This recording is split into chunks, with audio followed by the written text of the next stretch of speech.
ये है कमाई का अड्डा। CNBC आवाज मोतीलाल ओसवाल स्टूडियो से लाइव।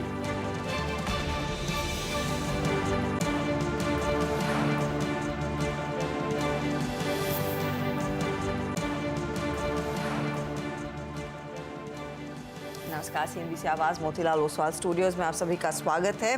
मंगलवार का सत्रन और भारी वॉलेटिलिटी के साथ कारोबार देखने को मिला है। क्या होगी क्लोजिंग की रणनीति, उस पर करेंगे बातचीत, लेकिन पहले हेडलाइंस। बजट से पहले बाजार में कंसोलिडेशन का मूड, निफ्टी में हल्की कमजोरी, बैंक निफ्टी फ्लैट, हालांकि मिड कैप इंडेक्स अच्छी तेजी के साथ कर रहा है आउट परफॉर्म।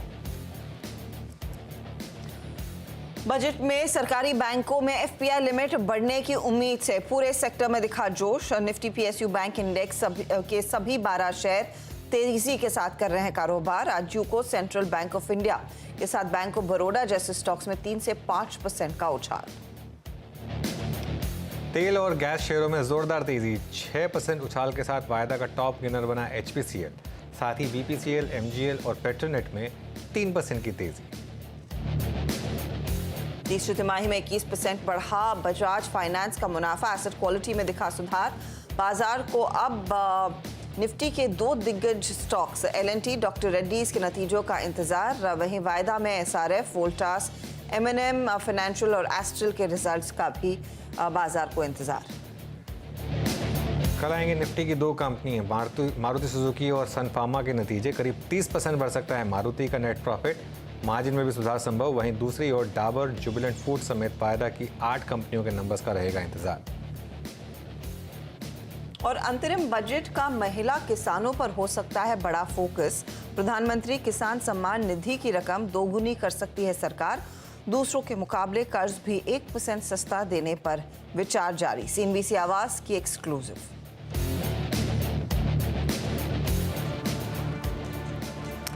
ओके, चलिए खैर मार्केट्स पर आते हैं और थोड़ा सा मैं ये कहूँगा आज डिसअपॉइंटिंग दिन। Good afternoon. कंसिडरिंग कि कल मार्केट में एक अच्छा मोमेंटम था, आज सुबह एक गैप अप मिला, लेकिन उसके बाद जिस तरीके से मार्केट ने फॉलो थ्रू नहीं दिखाया वो थोड़ा सा एक डिसअपॉइंटिंग। और निफ्टी इनफैक्ट अब डे लो पर 77 पॉइंट नीचे, और सबसे बड़ा कारण रिलायंस का ना चलना। आज कल की बड़ी रैली के बाद एक व्यू बन रहा था कि रिलायंस शायद अब थोड़ा चलना शुरू होगा, लेकिन रिलायंस नहीं चला। उसके अलावा ITC नंबर्स के बाद वहाँ डिसअपॉइंटमेंट, बजाज फाइनेंस में डिसअपॉइंटमेंट, तो क्लियरली थोड़ा सा अर्निंग्स का डिसअपॉइंटमेंट, थोड़ा सा फॉलो थ्रू इसकी वजह से। लेकिन एक चीज़ ध्यान रखिए, मिड कैप में बड़ी आउट परफॉर्मेंस है और mid cap index life high के काफ़ी करीब है। तो ऐसा नहीं है कि पैसा नहीं बना है, जस्ट दैट इंडेक्स में फॉलो थ्रू आज नहीं आया जो मेरी एक्सपेक्टेशन थी। लेकिन खैर कई बार ऐसा होता है। Let's see. थोड़ी सी मुनाफा वसूली क्लियरली बनती हुई दिखाई दी है। लेकिन अनुज, फिर कल जैसा ही, कल 200 पॉइंट से ज़्यादा का दायरा था, आज करीब 150-200 पॉइंट का दायरा है। इस समय हम डे लो के काफ़ी करीब आ चुके हैं। तो क्या फिर अटेम्प्ट कर सकता है मार्केट एक स्पाइक दिखाने के लिए? क्योंकि आज की वॉलेटिलिटी में बार बार कोशिश हो रही थी कि हम वो ग्रीन टेरिटरी में आए, तेजी दिखाएं। देखिए, मेरा व्यू बहुत क्लियर है। अभी भी मार्केट एक लो बना चुका है और एक लेवल ऑफ करेक्शन मार्केट की खत्म हो चुकी है। कल बहुत तेज़ी आ गई, इसके लिए आज थोड़ा प्रॉफिट बुकिंग आ गई। 100% जो मैंने सुबह एक्सपेक्ट किया था वैसा नहीं किया मार्केट ने, और उसमें मुझे कोई डाउट नहीं है कि वो जो थोड़ी सी मेरी सुबह जो व्यू था वो शायद आज गलत पड़ा है। लेकिन फिर भी एक चीज़ मैं कहूँगा कि निफ्टी हायर लो बना रहा है, और मेरा व्यू अभी भी वही है कि यहाँ से डाउन साइड 300 पॉइंट की, अप साइड 1500 पॉइंट की। 21,429 की सुबह बात हुई थी हर्षदा, 21,429 कल का लो था। आज का लो देखिए आप, वेडनेसडे से लो मार्क करना शुरू करिए निफ्टी के। वेडनेसडे का लो 21,137 था, थर्सडे का लो 21,245 था, उसके बाद कल का लो 21,429, और आज मार्केट चाहे जितना भी गिरा हो फिर भी आज का लो कल के लो से बेटर है। तो इसमें एक चीज़ क्लियर हो रही है कि लो बेटर बन रहा है। हाँ, आज का हाई थोड़ा लोअर ज़रूर है, लेकिन फिर भी मैं यही कहूँगा कि लॉन्ग में बने रहें और अपना स्टॉप लॉस कल का लो 21,429 का बना के रखें। अगेन वही पॉइंट कि 200-300 पॉइंट का आपका एक थोड़ा सा डीप स्टॉप है यहाँ पर, लेकिन रिवॉर्ड बहुत अच्छा है आपके लिए। अगर मार्केट जब चलना शुरू होगा तो 1500 पॉइंट का 21,429 टूट गया, मैं एक्सेप्ट करूँगा कि वो स्ट्रैटेजी गलत पड़ गई। प्रॉब्लम है बैंक निफ्टी की। भले आज बैंक निफ्टी आउट परफॉर्म कर रहा है, लेकिन बैंक निफ्टी फिर भी मैं यही कहूँगा कि अभी जब तक इसमें स्टेबिलिटी ना आए तब तक ट्रेड से बचें। बैंक निफ्टी में मैं कोई स्ट्रैटेजी दूंगा भी नहीं, क्योंकि ये बिल्कुल डार्ट के जैसा है। निफ्टी में मैं अभी भी कॉन्फिडेंट हूँ। मुझे लग रहा है कि इनफैक्ट शायद हो सकता है कि लास्ट के घंटे में भी रैली आ जाए, ना भी आए तो भी कोई दिक्कत नहीं है, जब तक वो 21,429 बचा रहा है और जब तक वो हायर लो का कॉन्सेप्ट जारी है तब तक कोई दिक्कत नहीं है। तो ये फिलहाल ओवरऑल सिचुएशन निफ्टी बैंक की, लेकिन हाँ निफ्टी में ज़्यादा कॉन्फिडेंस है वर्सेस निफ्टी बैंक अब भी। वीरू, गुड आफ्टरनून, बताइए क्या रेडार पर आया? है तो good afternoon Harshita, good afternoon. जब बहुत कम चीज़ें इस वक्त रेडार पे हैं, लेकिन जहाँ पर हैं मतलब जहाँ पे एक्सट्रीम स्ट्रेंथ है उसमें टाटा पावर अभी भी आई थिंक स्टैट्स वाइज देखें या फिर जो रोलवर्स हम इस सीरीज़ में लेके आए उसमें कोई भी झुकाव नहीं है हर्षिता। आज भी टाटा पावर में 393 का भाव आपकी स्क्रीन पे ऑल टाइम हाई है और ऑप्शन एक्टिविटी पॉइज्ड है। ये इंडिकेशन है कि शायद ये 400 की तरफ जा रहा है। 1% ओआई बिल्डअप करीब 8.5 लाख शेयर। रियल स्टेट में सुबह बातचीत हमारी डीएलएफ पे हुई थी और यहाँ पर अभी भी काफ़ी स्ट्रॉन्ग ओआई बिल्डअप है आपकी स्क्रीन पे 797 पे। इसने परसों 20 डीमा को छुआ, वहाँ से एक पुल बैक लिया। अब इसने ऑलमोस्ट 15 जन के बाद सारी की सारी जो प्राइस रेंजेस हैं उसको बाइसेक्ट कर दिया है। दो एक्सट्रीम स्ट्रेंथ वाले ये स्टॉक डीएलएफ और टाटा पावर। इंडियन होटल्स का चुनाव मैंने किया था, लेकिन मैं थोड़ा सा अवॉइड करूंगा क्योंकि इसे 500 रुपये के जो क्लस्टर है उसको भी पार करना है। बट स्टिल स्क्रीन पे डेटा बहुत स्ट्रॉन्ग है इस स्टॉक का भी। और एक स्टॉक जो कि कल मैंने क्लोजिंग में छेड़ा था, जिस पर बातचीत करते गया था मानस से, दैट वाज अरविंदो फार्मा। 1175 पे कल डिस्कशन हुआ था हमारा, 1168 पे। बहुत अच्छा ब्रेकआउट और बहुत ही डिसेंट स्टॉक आई थिंक ये फार्मा स्पेस में अपनी 10 डे की ट्रैजेक्टरी को बहुत अच्छी तरीके से होल्ड करता है। 0.40 ओआई बिल्डअप है, बट स्टेबल स्ट्रॉन्ग और अरविंदो फार्मा लगता हुआ हर्षदा। ओके, तो ये फिलहाल कुछ ट्रेड्स जहां पर अभी इंटरेस्टिंग मूव देखने को मिला है। फटाफट से ट्रेंडिंग काउंटर्स लेकर आते हैं, फिर आगे बातचीत होगी कुछ और ट्रेड्स की, कुछ और स्पॉट करेंगे हम आपके लिए। लेकिन देखिए आज मिला जुला सा क्रम है, तो दोनों तरफ तेजी के और मंदी के आइडियाज आपको बनते हुए दिखाई दे रहे हैं। तेजी वाले ट्रेड्स पहले आपकी स्क्रीन पर आ जाएंगे। टाटा मोटर्स आउट परफॉर्म करा, याद रखिएगा इस फ्राइडे को कंपनी के नतीजे आएंगे। स्टॉक 4% ऊपर और पिछले आधे घंटे में बहुत तगड़ी तेजी बनी है। ऑयल मार्केटिंग कंपनियों में बीपी, एचपी जैसे काउंटर्स आउट परफॉर्म करते हुए बीपीसीएल 4.5% के गेंस दिखा रहा है। और आज मेटल्स में हमने देखी है तेजी। हिंडाल्को, जेएसडब्ल्यू स्टील में भी एक अच्छा खासा मोमेंटम देखने को मिला है। जी एंटरटेनमेंट में एक पुल बैक आता हुआ, लेकिन काफी इंटरेस्टिंग अपडेट्स आ रही है। मामला अब काफी एक गहरे लीगल टसल में जाता हुआ दिखाई देगा। सोनी के साथ मर्जर वाला मामला, करीब 6% का pull back. BHEL, Syngene, Manappuram finance जैसे काउंटर्स हैं जहां पर हमने देखा है अच्छी खासी तेजी बनती हुई दिखाई दी है। अच्छा, कुछ लूजिंग काउंटर्स में बजाज फाइनेंस, फिनसर्व है, एनटीपीसी, टाइटन जैसे काउंटर्स हैं जहां पर हमने देखा है कुछ बैकफुट पर ट्रेड आज के दिन बना है। ट्रेंड में खासा correction, Coromandel international week, Voltas के आज नंबर्स आने वाले हैं, उससे पहले कुछ मुनाफा वसूली। और यहाँ पर आपके लिए मैक्स फाइनेंशियल भी करीब 2-2.5% नीचे ट्रेड करता हुआ दिखाई दे रहा है। तो ये फिलहाल आपके लिए ओवरऑल एक मूव मार्केट का इस समय। लेकिन क्लियरली जो मूड माहौल है वो थोड़ा सा नरमी की तरफ ही इशारा कर रहा है। हमारे जानकार भी तैयार होंगे आपके क्या स्ट्रैटेजी होनी चाहिए आज के लिए, किन ट्रेड्स पर ज़्यादा फोकस करें, उसके लिए पूरा पैनल तैयार हो रहा है, वो भी आपके लिए लेकर आएंगे। लेकिन अनुज, आपको मैंने स्क्रीन पर विश नहीं किया, तो wish you happy birthday again. मैंने सुना आप हमारे दर्शकों की तरफ से जो पूरा प्यार उमड़ कर आ रहा है, I am sure your social media handle is also absolutely flooded, उनको एक रिटर्न गिफ्ट देने वाले। Thank you Harshada. और बिल्कुल खैर सुबह आपने विश किया था वैसे स्टूडियो में आके, और बाहर भी विश किया था। Thank you very much. देखिए रिटर्न गिफ्ट का क्या है, मैं सिर्फ अपना एक जो थोड़ा सा जैसे कहते हैं ना, काफ़ी लोग बोलते हैं कि थोड़ा सा ज्ञान बांटने की कोशिश करता रहता हूँ, वो बताऊँगा। प्लस एक दो सेक्टर्स की बात करूँगा, मैं स्टॉक स्पेसिफिक नहीं जाऊँगा। मैं एक चीज़, और ये सिर्फ चीज़ें मैं, क्योंकि मैं अपने कुछ 2-3 जो मार्केट में मेरे गुरु हैं उनसे ये चीज़ें सीखी हैं मैंने, और जो उन्होंने इम्प्लीमेंट किया है मैं उसी हिसाब से आपको बता रहा हूँ कि आपकी ट्रेडिंग और आपकी इन्वेस्टिंग जो भी है वो बेसिकली आपकी लाइफ का एक रिफ्लेक्शन है। आप नॉर्मली नोटिस करेंगे कि अगर आपकी लाइफ अच्छी है तो आपकी ट्रेडिंग अच्छी है, अगर आपकी लाइफ ख़राब है तो आपकी ट्रेडिंग ख़राब है। तो अपनी ट्रेडिंग को अगर आपको इम्प्रूव करना है तो अपनी लाइफ को इम्प्रूव करें, ठीक है। और एक चीज़ मैं बोल रहा हूँ, ये थोड़ी कंट्रोवर्शियल है बहुत लोगों के लिए, मैं करता हूँ इस चीज़ को, सबसे ऊपर अपने आप को रखें, सबसे ऊपर। मतलब कई बार हम इस चीज़ में आ जाते हैं कि क्या सबसे ऊपर हम अपने माँ बाप को रखें, उसके बाद क्या हम अपने बच्चों को रखें, क्या अपने पार्टनर को रखें, या फिर दोस्तों को रखें। नहीं, सबसे ऊपर अपने आप को रखें, क्योंकि अगर आप सबसे ऊपर अपने आप को रखेंगे उसके बाद ही आप बाकी सबका ध्यान रख पाएंगे। वो जो एरोप्लेन में बोलते हैं ना कि पहले अपना मास्क पहने, उसके बाद बाकियों की हेल्प करें, वो लाइफ में भी एक्चुअली एप्लीकेबल है। उसके बाद ऑब्वियसली उसका सबसे बड़ा एग्जांपल है अपनी फिटनेस पर ध्यान रखना। जैसे मैंने एक अब प्रण लिया है, मैं 44 का हूँ, कि जब मैं 50 का हूँगा तो मैं अपनी लाइफ के फिटेस्ट फॉर्म में हूँगा। मतलब 50 साल का अनुज जो होगा वो 30 साल के अनुज से ज़्यादा फिट होगा, ये मेरा एक एम है। तो ऐसा मतलब आपको एक ऐसे एम रखने चाहिए। उसके अलावा परिवार और दोस्तों को ऑब्वियसली करीब रखें। 3:30 बजे के बाद मार्केट ना देखें, क्योंकि कुछ फ़र्क नहीं पड़ता। उसके बाद अगले दिन ही करना है आपको ट्रेड, रात को भी डाउ वगैरह देख के अपना टाइम ना ख़राब करें। लेकिन सुबह रोज़ 1 घंटा थोड़ा सा होमवर्क करें, ट्रेडिंग प्लान बनाएं, रोज़ एक ट्रेडिंग प्लान बनाएं। मैं भी सुबह स्ट्रैटेजी वगैरह भेजता हूँ, मैं 1 घंटा पहले आता हूँ सुबह, वो 1 घंटा उसमें लग जाता है मेरा पूरा स्टडी करने में। तो वो टाइम ज़रूरी है, और एक नेट प्रैक्टिस जैसे होती है ना, नेट प्रैक्टिस बहुत ज़रूरी है, उस हिसाब से करें। एक आखिरी चीज़, अपने आप को जानें, जो आप जिस तरीके के इंसान हैं उस तरीके की ट्रेडिंग करें। Trading, investing, swing trading, intraday trading, long term trading, हर किसी के लिए हर चीज़ नहीं है। उस चीज़ को समझें, किसी दूसरे को कॉपी ना करें, क्योंकि आपको नहीं पता कि उसका माइंडसेट क्या है, उसका बैंक बैलेंस कितना है, ये सब आपको नहीं पता है। और फाइनली, अब सिंस रिटर्न गिफ्ट की बात की है, भारत में इन्वेस्ट करें।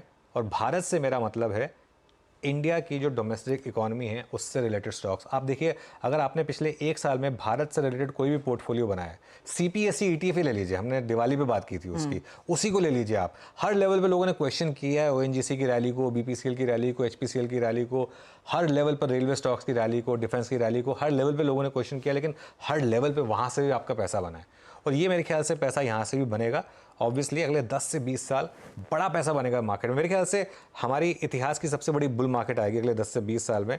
रियल एस्टेट, सीमेंट, इंफ्रास्ट्रक्चर, सरकारी बैंक, कंस्ट्रक्शन, इन सब स्टॉक्स पर फोकस करिए, अपने विनर्स को राइड करिए। 2-3 एग्जांपल दे रहा हूँ, Lupin, Tata Motors, GMR airport, Indigo, मतलब कितने स्टॉक्स जो हमने डिस्कस करे हैं जहाँ पर एक बार वो आपके फेवर में आए उसके बाद रुके नहीं हैं स्टॉक्स, तो उस पर फोकस करें और मेरे ख्याल से अच्छा पैसा बनेगा। देखिए, गलत तो हर कोई हो सकता है, मैं भी हो सकता हूँ, लेकिन ये मेरा एक इस समय एक ऑनेस्ट व्यू है। तो ये इनफैक्ट बेट ऑन इंडिया और of course love yourself first.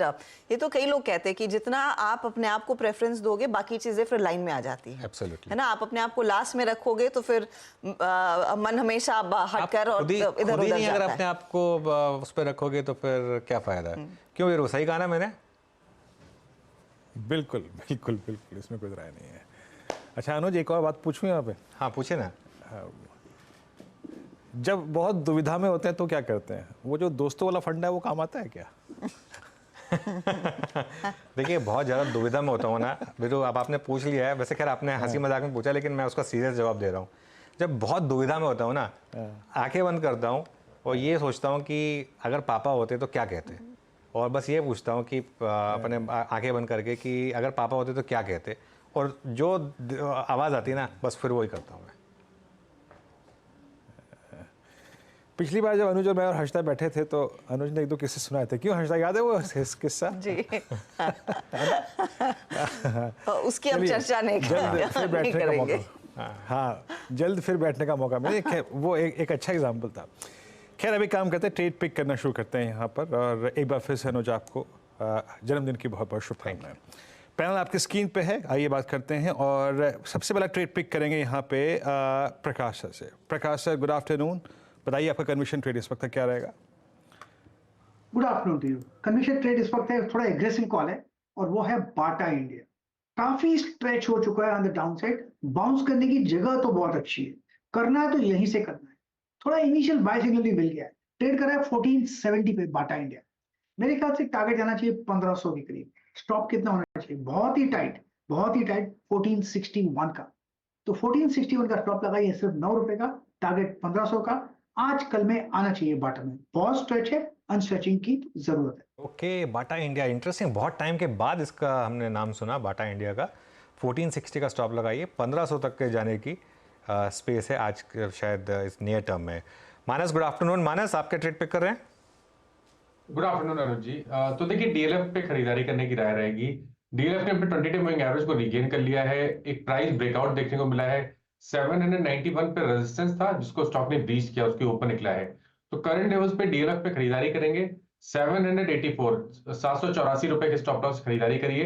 815 रुपए 815 तक के टारगेट्स पॉसिबल हैं डीएलएफ में, ये कैश लेवल्स हैं। ऑप्शन में आप ट्रेड ले सकते हैं, 800 वाला कॉल ऑप्शन, वहां पर खरीदारी करिए। ₹28 के भाव चल रहे हैं। ₹23 का स्टॉप लॉस लगा के उस ऑप्शन में खरीदारी करिए। आई थिंक इस ऑप्शन में आपको ₹40 तक के भाव देखने को मिल सकते हैं। ओके, तो डीएलएफ तेजी वाला एक ट्रेड बन रहा है। अमित सेठ, गुड आफ्टरनून, बताइए आपका ट्रेड। जी, good afternoon Harshita ma'am, good afternoon Virendra ji, Anuj ji and everybody on the panel.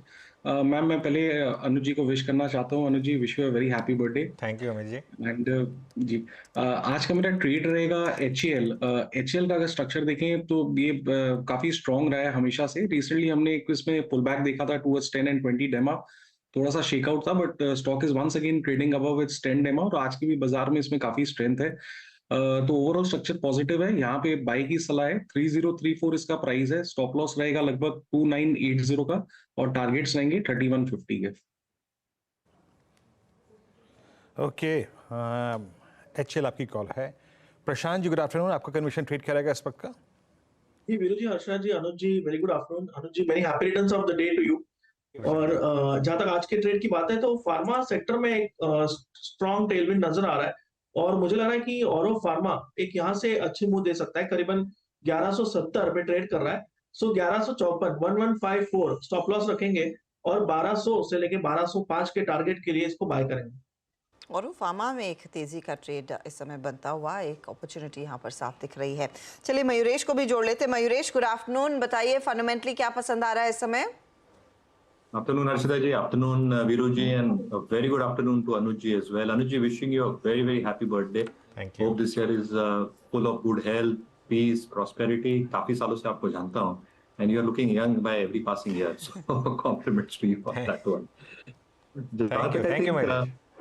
जहां तक सवाल रहा impact of the pick that we are having on our watch list, हमें लगता है पेन्नार इंडस्ट्रीज, इसको थोड़ा ध्यान में रखना चाहिए। दो वजह से। एक, आई थिंक जो इनकी बिजनेस मॉडल है इसमें एक ड्रास्टिक चेंज हुआ है। टॉप लाइन ठीक ठाक ग्रो हो रही है, बट जो प्रोडक्ट मिक्स है, स्पेसिफिकली आई थिंक जो इंजीनियर्ड प्रोजेक्ट्स प्रोडक्ट्स हैं और जो इंजीनियरिंग सॉल्यूशंस है, ये दोनों चीजें आई थिंक अच्छी खासी ग्रो हो रही है।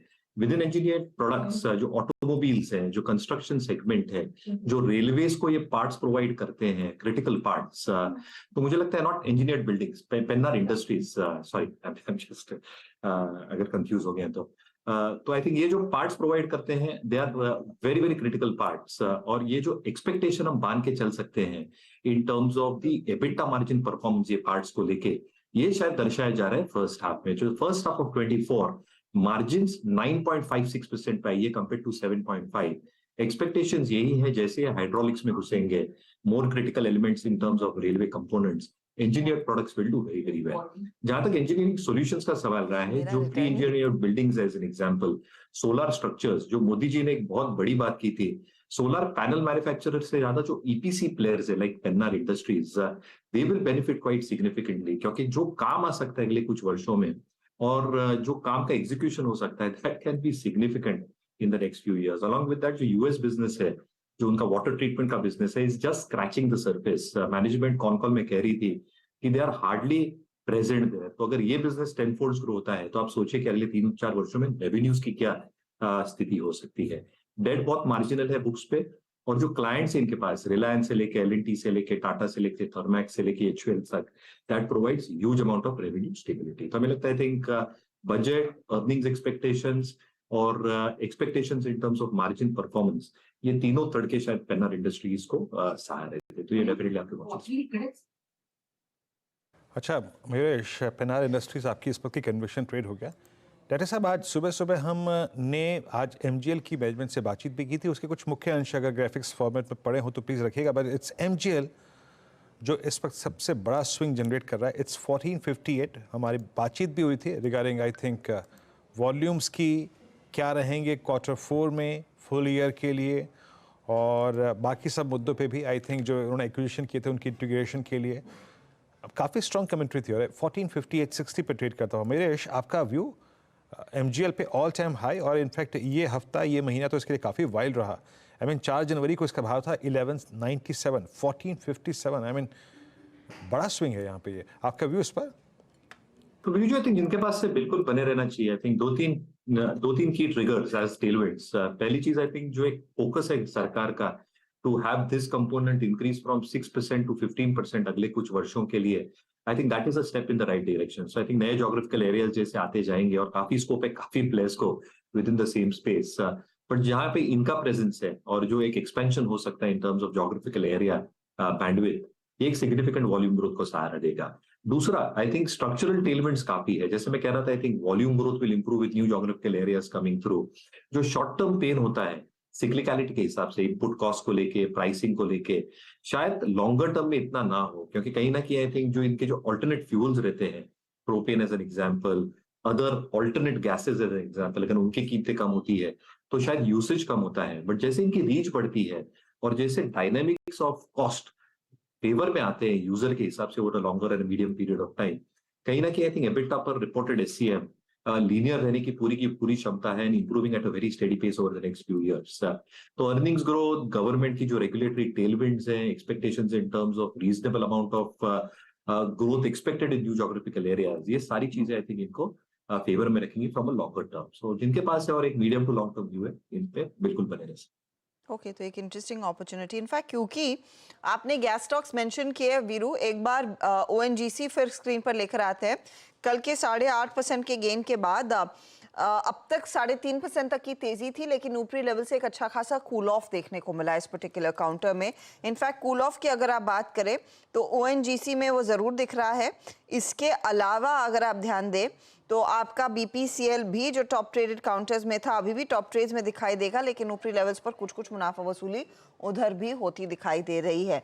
प्रशांत, चार्टिकली ये ओएनजीसी, बीपी, एचपी जैसे काउंटर्स कैसे पॉइज्ड हैं, बताइए तो हर्षा जी, ओएनजीसी को अगर हम देखें तो अभी वो एक अहम लेवल 260 265 वहां पे रेजिस्ट किया है. तो मेरी राय होगी कि जिनके पास पोजीशन है वो 250 के जस्ट नीचे 249 के आसपास एक स्ट्रिक्ट स्टॉप लॉस से ट्रेल करें. बट जहां तक ओएमसीज की बात है तो इसमें मुझे आईओसी अभी भी अच्छा लग रहा है, और ये ऑलमोस्ट एक 150-52 जो कि लेवल्स मैंने कुछ दिनों पहले मेंशन किए थे उनको छू लिया है. बट यहाँ से मुझे लग रहा है कि अभी भी 155, 157, 157 तक ये जा सकता है. तो यहाँ पे आप 144 के स्टॉप लॉस से बने रहिए फॉर टारगेट्स अराउंड 157. तो ओएनजीसी में सिर्फ होल्ड या ट्रेल की सलाह होगी, आईओसी में बाय किया जा सकता है.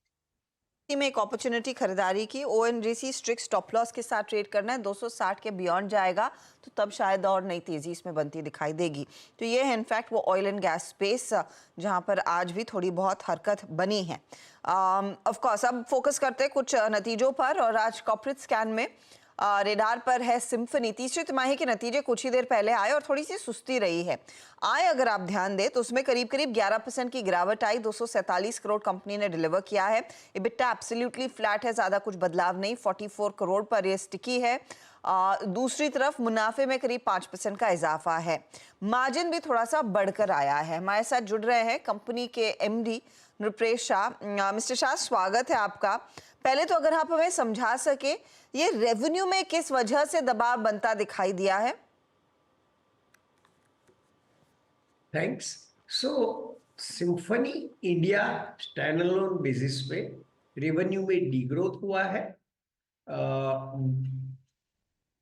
और उसके सामने हमारी जो सब्सिडरी कंपनीज है ओवरसीज और rest of the world business है उसमें काफी डिसेंट ग्रोथ हुआ है. But net to net stand alone में रेवेन्यू में काफी गिरावट आई है, इसलिए कंसोल बेसिस पे कमी हुई है. उसका मेन रीजन वो है कि end of summer 23 as everybody knows air conditioner industry और हमारे काफी सारे जो पियर्स है उनका एयर कूलिंग का ट्रेड के पास काफी स्टॉक था. हमारा वैसे स्टॉक नॉर्मल था. उसके हिसाब से ऑफ सीजन में जो ट्रेड का जो ऑफटेक होता है वो थोड़ा कम रहा है. ओके, तो फिर क्या इसका कुछ असर आपके मार्केट शेयर पर लार्जली पड़ा है, या फिर आप 50% के मार्केट शेयर पर अभी भी स्थिर हैं, और कितना स्कोप है उसके बढ़ने का? नहीं, मार्केट शेयर पे इसका कोई इफेक्ट नहीं है. ऑन द कंट्री, मैंने जो बताया लास्ट समर एंड में काफी सारे कूलिंग प्रोडक्ट्स की इन्वेंट्री मार्केट में थी, किंतु सिम्फनी की नहीं थी. और हमारी प्रोडक्ट्स का जो कंज्यूमर सेल्स है वो मेनली समर में होता है, मींस फरवरी से मई जून तक होता है. और हमारा जो मार्केट शेयर है वो करीबन 50% के आजू बाजू बेकरार है। हाउएवर हमारा इंटरनल प्लान के मुताबिक हमारा टारगेट है कि टॉप लाइन और प्रॉफिटेबिलिटी को कैसे ग्रो करें rather than market share. Okay एक और सर, आई मीन जो नॉन कूलिंग या फिर जो अदर अप्लायंसेस सेगमेंट है सर, वो इस क्वार्टर में कैसे रहे? और एक और बात जानना चाहूँगा सर कि इस क्वार्टर में जो रनिंग क्वार्टर है उसमें कितने प्रोडक्ट लॉन्चेस की आपकी तरफ से योजनाएं हैं? सो आप जैसे जानते हो हम large space ventilated air cooling में है, LSV वो काफी बढ़िया कर रहा है। हम overseas market specially climate technology और इनको मैक्सिको में एयर कूलर के अलावा वहाँ हीटर, वॉशिंग मशीन, फैन और एयर कंडीशनर्स में है और वो डिसेंट परफॉर्मेंस कर रहा है। और as far as new products are concern हमने डुएट और सराउंड करके नए मॉडल्स लॉन्च किए हुए हैं, उसका अच्छा रिस्पांस मिला है और आगे वाली सीजन में भी नए मॉडल्स लॉन्च होंगे। किंतु क्या है कैसे है वो मॉडल्स, वो जब भी लॉन्च होंगे इसके बाद हम बता पाएंगे। जी सर, आई मीन क्योंकि जो करंट क्वार्टर है उसमें आई मीन मोस्ट प्रॉब्ली मार्च से जो होती है ना प्री समर सेल्स होती है वो शुरू हो जाती हैं, कमेंस हो जाती हैं। वो मैं जानना चाह रहा हूँ 17.8% की अभी की एबिटा मार्जिन्स की ट्रैजेक्टरी रही। I mean considering I think considering Q4 as well, I mean full year margins की ट्रैजेक्टरी आपकी क्या रहेगी सर? क्योंकि इस बार करीब 200 बेसिस पॉइंट का इंप्रूवमेंट है इसमें अप्रॉक्सीमेटली। नहीं, हमारा ये जो ओवरऑल EBITDA मार्जिन परसेंटेज और ग्रॉस प्रॉफिट मार्जिन परसेंटेज में इंप्रूवमेंट हुआ है कंसोल बेसिस पे, वो ट्रेजेक्टरी कंटिन्यू रहेगी और बाय एंड लार्ज हम उसी रेंज में कंटिन्यू करेंगे कमिंग क्वार्टर में भी। कहा आपके लिए वो पीक सीजन ऑफ कोर्स फरवरी में से ही शुरू हो जाता है, ahead of the peak summer months. We are nearly entering into Rupesh ji, तो इस समय क्या डिमांड एनवायरनमेंट उभर कर आ रहा है, उसका कुछ अंदाजा आप हमारे साथ शेयर कर पाएंगे? वो शायद एक रिफ्लेक्शन होगा कि Q1 आपके लिए कैसा रह सकता है और Q4 में थोड़ा बहुत ट्रेलिंग डिमांड का अगर कुछ इम्पैक्ट आए तो आए। वैसे अभी इट इज टू प्रीमैच्योर, किंतु हमें जो इनिशियल साइन मिल रहे हैं तो वो ट्रेड का है, मॉडर्न ट्रेड का है, ई-कॉमर्स का है और ग्राउंड लेवल पे काफी पॉजिटिव एटमॉस्फेयर लग रहा है।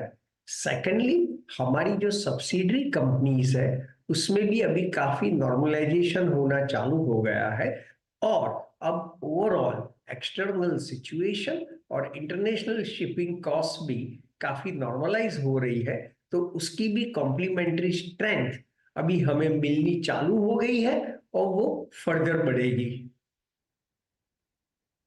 शुक्रिया हमारे लिए समय निकाल कर अपनी राय देने के लिए। तो सिम्फनी नंबर्स इनफैक्ट थोड़े से नरम रहे हैं, लेकिन इन्वेंट्री पाइल अप काफ़ी ज़्यादा हो गया था तो उसका कुछ इम्पैक्ट देखने को मिला। हाउएवर कंपनी मार्जिन्स बढ़ा ज़रूर पाई है। जिलेट के नंबर्स मैं देख रही थी, एक बार उस पर नज़र डाल लेते हैं वो स्टॉक कैसे ट्रेड कर रहा है इस समय। यहाँ पर कुछ ही देर पहले दरअसल जो नतीजे हमने जिलेट के देखे हैं उसमें जो हाईलाइट है वो इनफैक्ट आपको हम बता देते हैं, एक बार दिखाइएगा प्लीज फिर से। आय मार्जिन बढ़कर 24% के आसपास आया है। इबिटा 126% से बढ़कर 156% पर आता हुआ जिलेट इंडिया का आय भी थोड़ी सी बड़ी है और मुनाफा 74 करोड़ से बढ़कर करीब 104 करोड़ पर 4.5% ऊपर ये काउंटर ट्रेड करता हुआ 67-87 के लेवल्स यहाँ पर देखने को मिल रहे हैं। अमित, कोई ट्रेड है क्या जिलेट में? जी मैम, जिलेट में मैम अगर हम स्ट्रक्चर देखें तो जैसे कि आज की अभी की कैंडल देख रहे हैं तो इट हैज फिजल्ड आउट, ऊपर से सारी गेन्स इसने गिव अप कर दिए हैं। तो थोड़ा सा यहाँ पे ऑब्जर्व करना चाहिए बिकॉज इनिशियल गेन्स सारे गिव अप कर चुका है। Although the stock is near 20 डेमा, बट मेरे ख्याल से आधा पौना घंटा थोड़ा सा और इसको ऑब्जर्व करना चाहिए। जिलेट करीब 6794 पे आके ट्रेड करता है। एक स्पाइक इस स्टॉक में आया है। अच्छा, जिलेट की बात छिड़ी तो मैं आज सुबह देख रहा था, आई मीन कि HUL में अच्छी बाइंग थी और स्टॉक डे हाई की ट्रैजेक्टरी में आके ट्रेड कर रहा था और जो पोस्ट नंबर्स सेल ऑफ आया था वो थोड़ा सा अगर आप देखें अब बाइंग में कन्वर्ट हो रहा है। कल अच्छी खासी बाइंग थी, परसों अच्छी खासी बाइंग थी, और स्पेशली 2380 2350 पे काफ़ी बाइंग इमर्ज हुई है यहाँ पे। अब आपके पास कंपैरिजन के लिए बहुत कुछ है मयूरेश जी। आपका आईटीसी के नंबर्स देखे, आपने मैरिको के नंबर्स देखे, अब आपके पास एचयूएल के नंबर्स हैं। इस प्राइस पे, प्राइस ऑफ आई थिंक 2400 2476, आपको कैसा लग रहा है एचयूएल मयूरेश?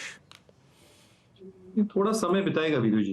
एक प्राइस और टाइम कंसोलिडेशन शायद एचयूएल के स्टॉक में देखने मिले अगले कुछ हफ्तों के लिए, क्योंकि जैसे नतीजे आए थे उम्मीद से थोड़े खराब ही थे as far as volumes are concern, जो मार्जिन का भी प्रदर्शन रहा था, और जो कमेंट्री रही थी स्पेसिफिकली जहाँ पे रूरल इंडिया को थोड़ा समय लग सकता है रिकवर होने के लिए, तो इसको मद्देनजर रखते हुए मुझे लगता है कि कंसोलिडेशन फेज से गुजरेगा। But I think out of all the numbers that have probably come through, Tata consumer शायद ठीक ठाक लग रहा है।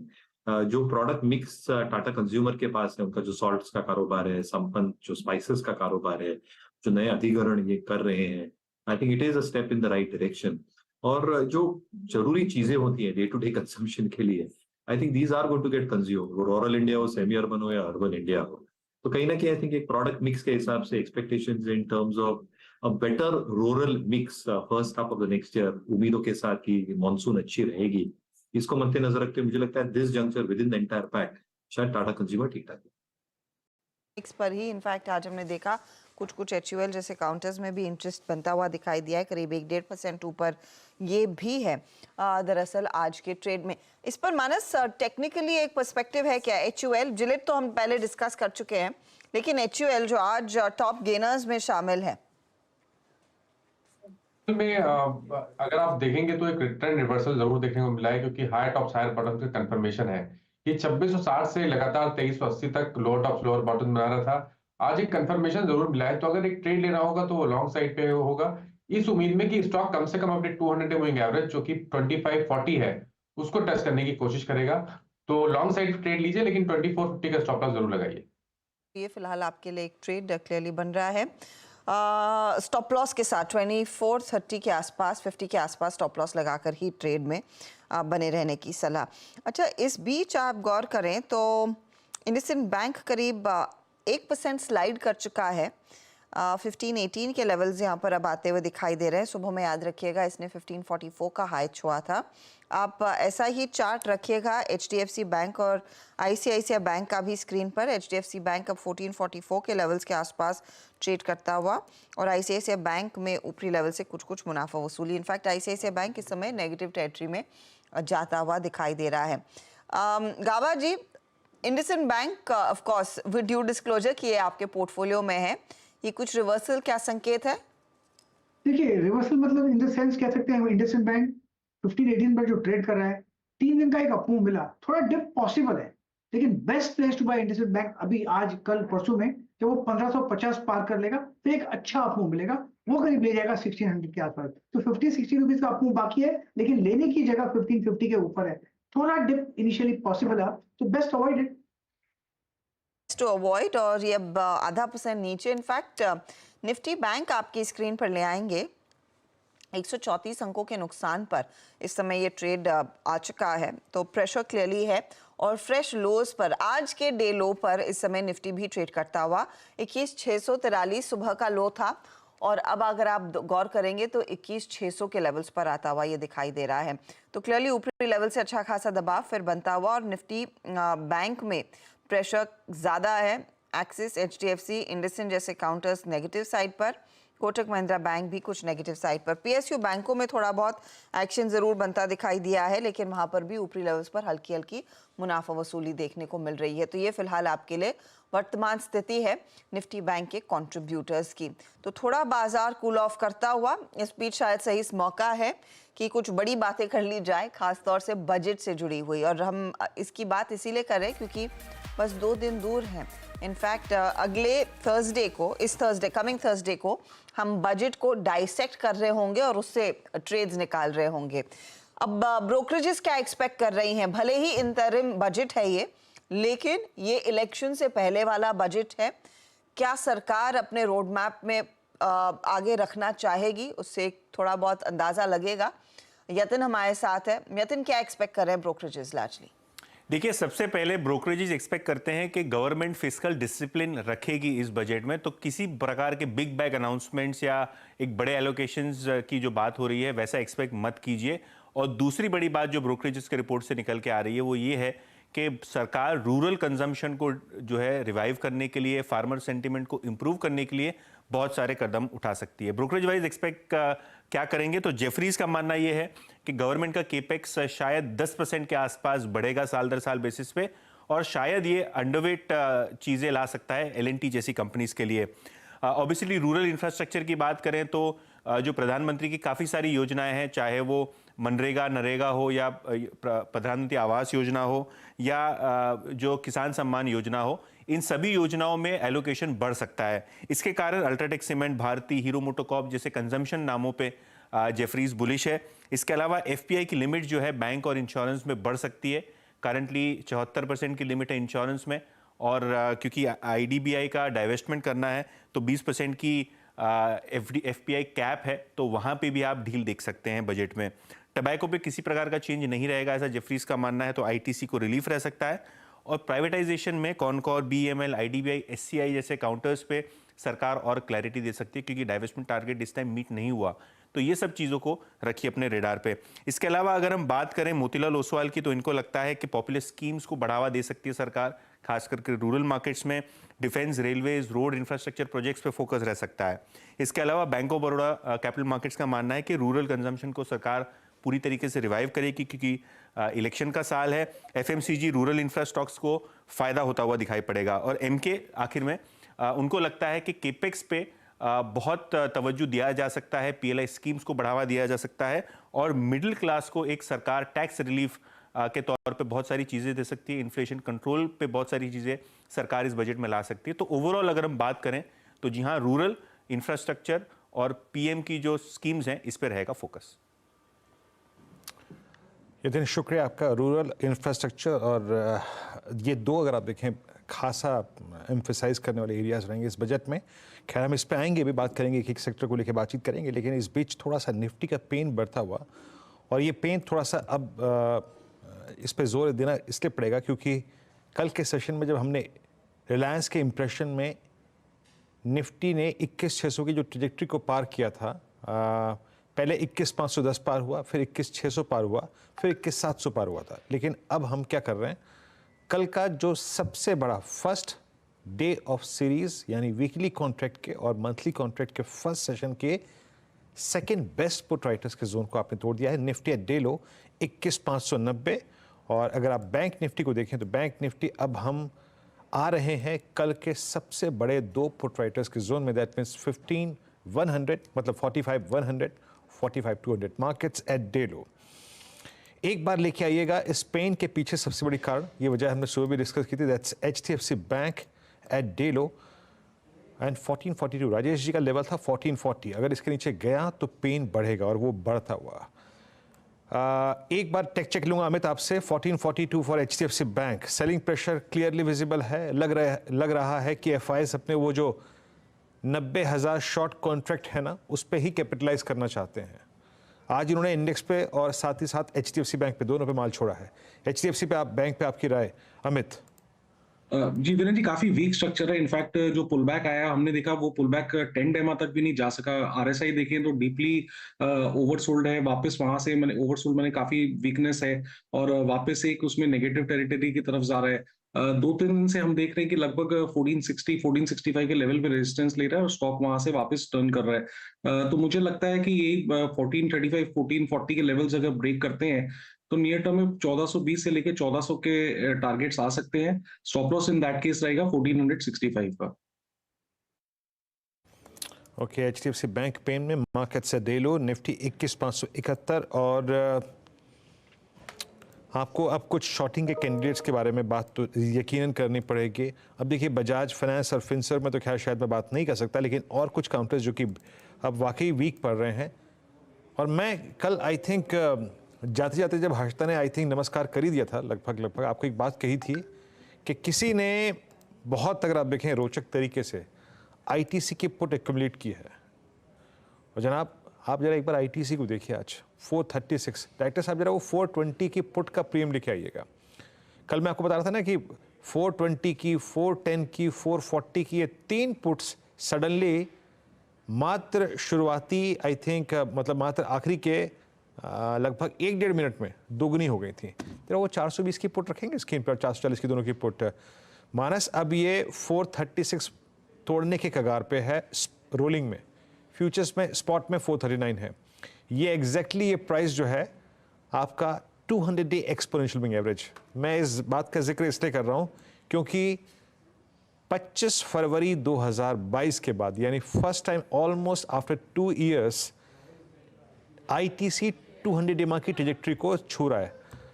आपका व्यू मानस? तो देखिए, इसमें कोई डाउट नहीं कि स्ट्रक्चर वीक है। 5 दिनों से लगातार सेलिंग प्रेशर देखने को मिल रहा है। 20 वीक मूविंग एवरेज के नीचे ऑलरेडी फिसल गया है।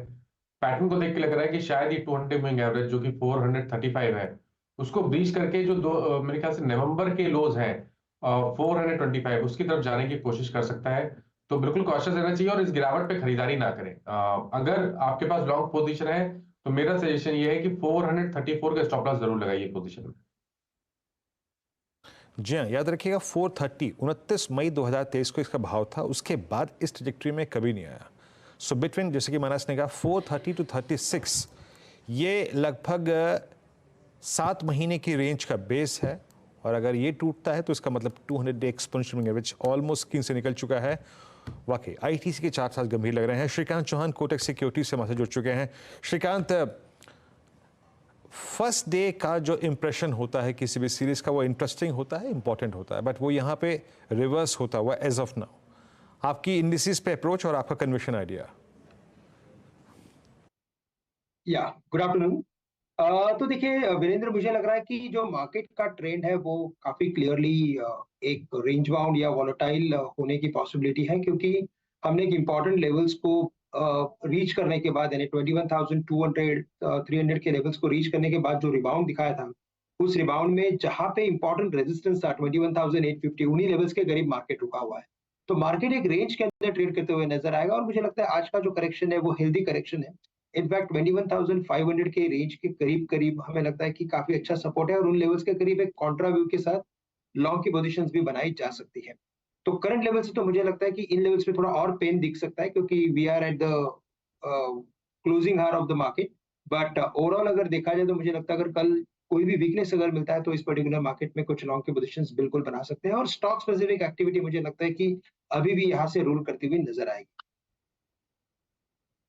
Kant, good afternoon. आपका ट्रेड इस समय क्या रहेगा? तो देखिए यहाँ पे जो मोमेंटम बना हुआ है वो मोमेंटम आप देखेंगे तो ऑयल एंड गैस स्टॉक्स में काफी अच्छा मोमेंटम है, और साथ ही साथ कुछ पीएसयू बैंक्स में हमने देखा है कि एक रिवर्सल एक्टिविटी हमें बार बार दिखाई देती है।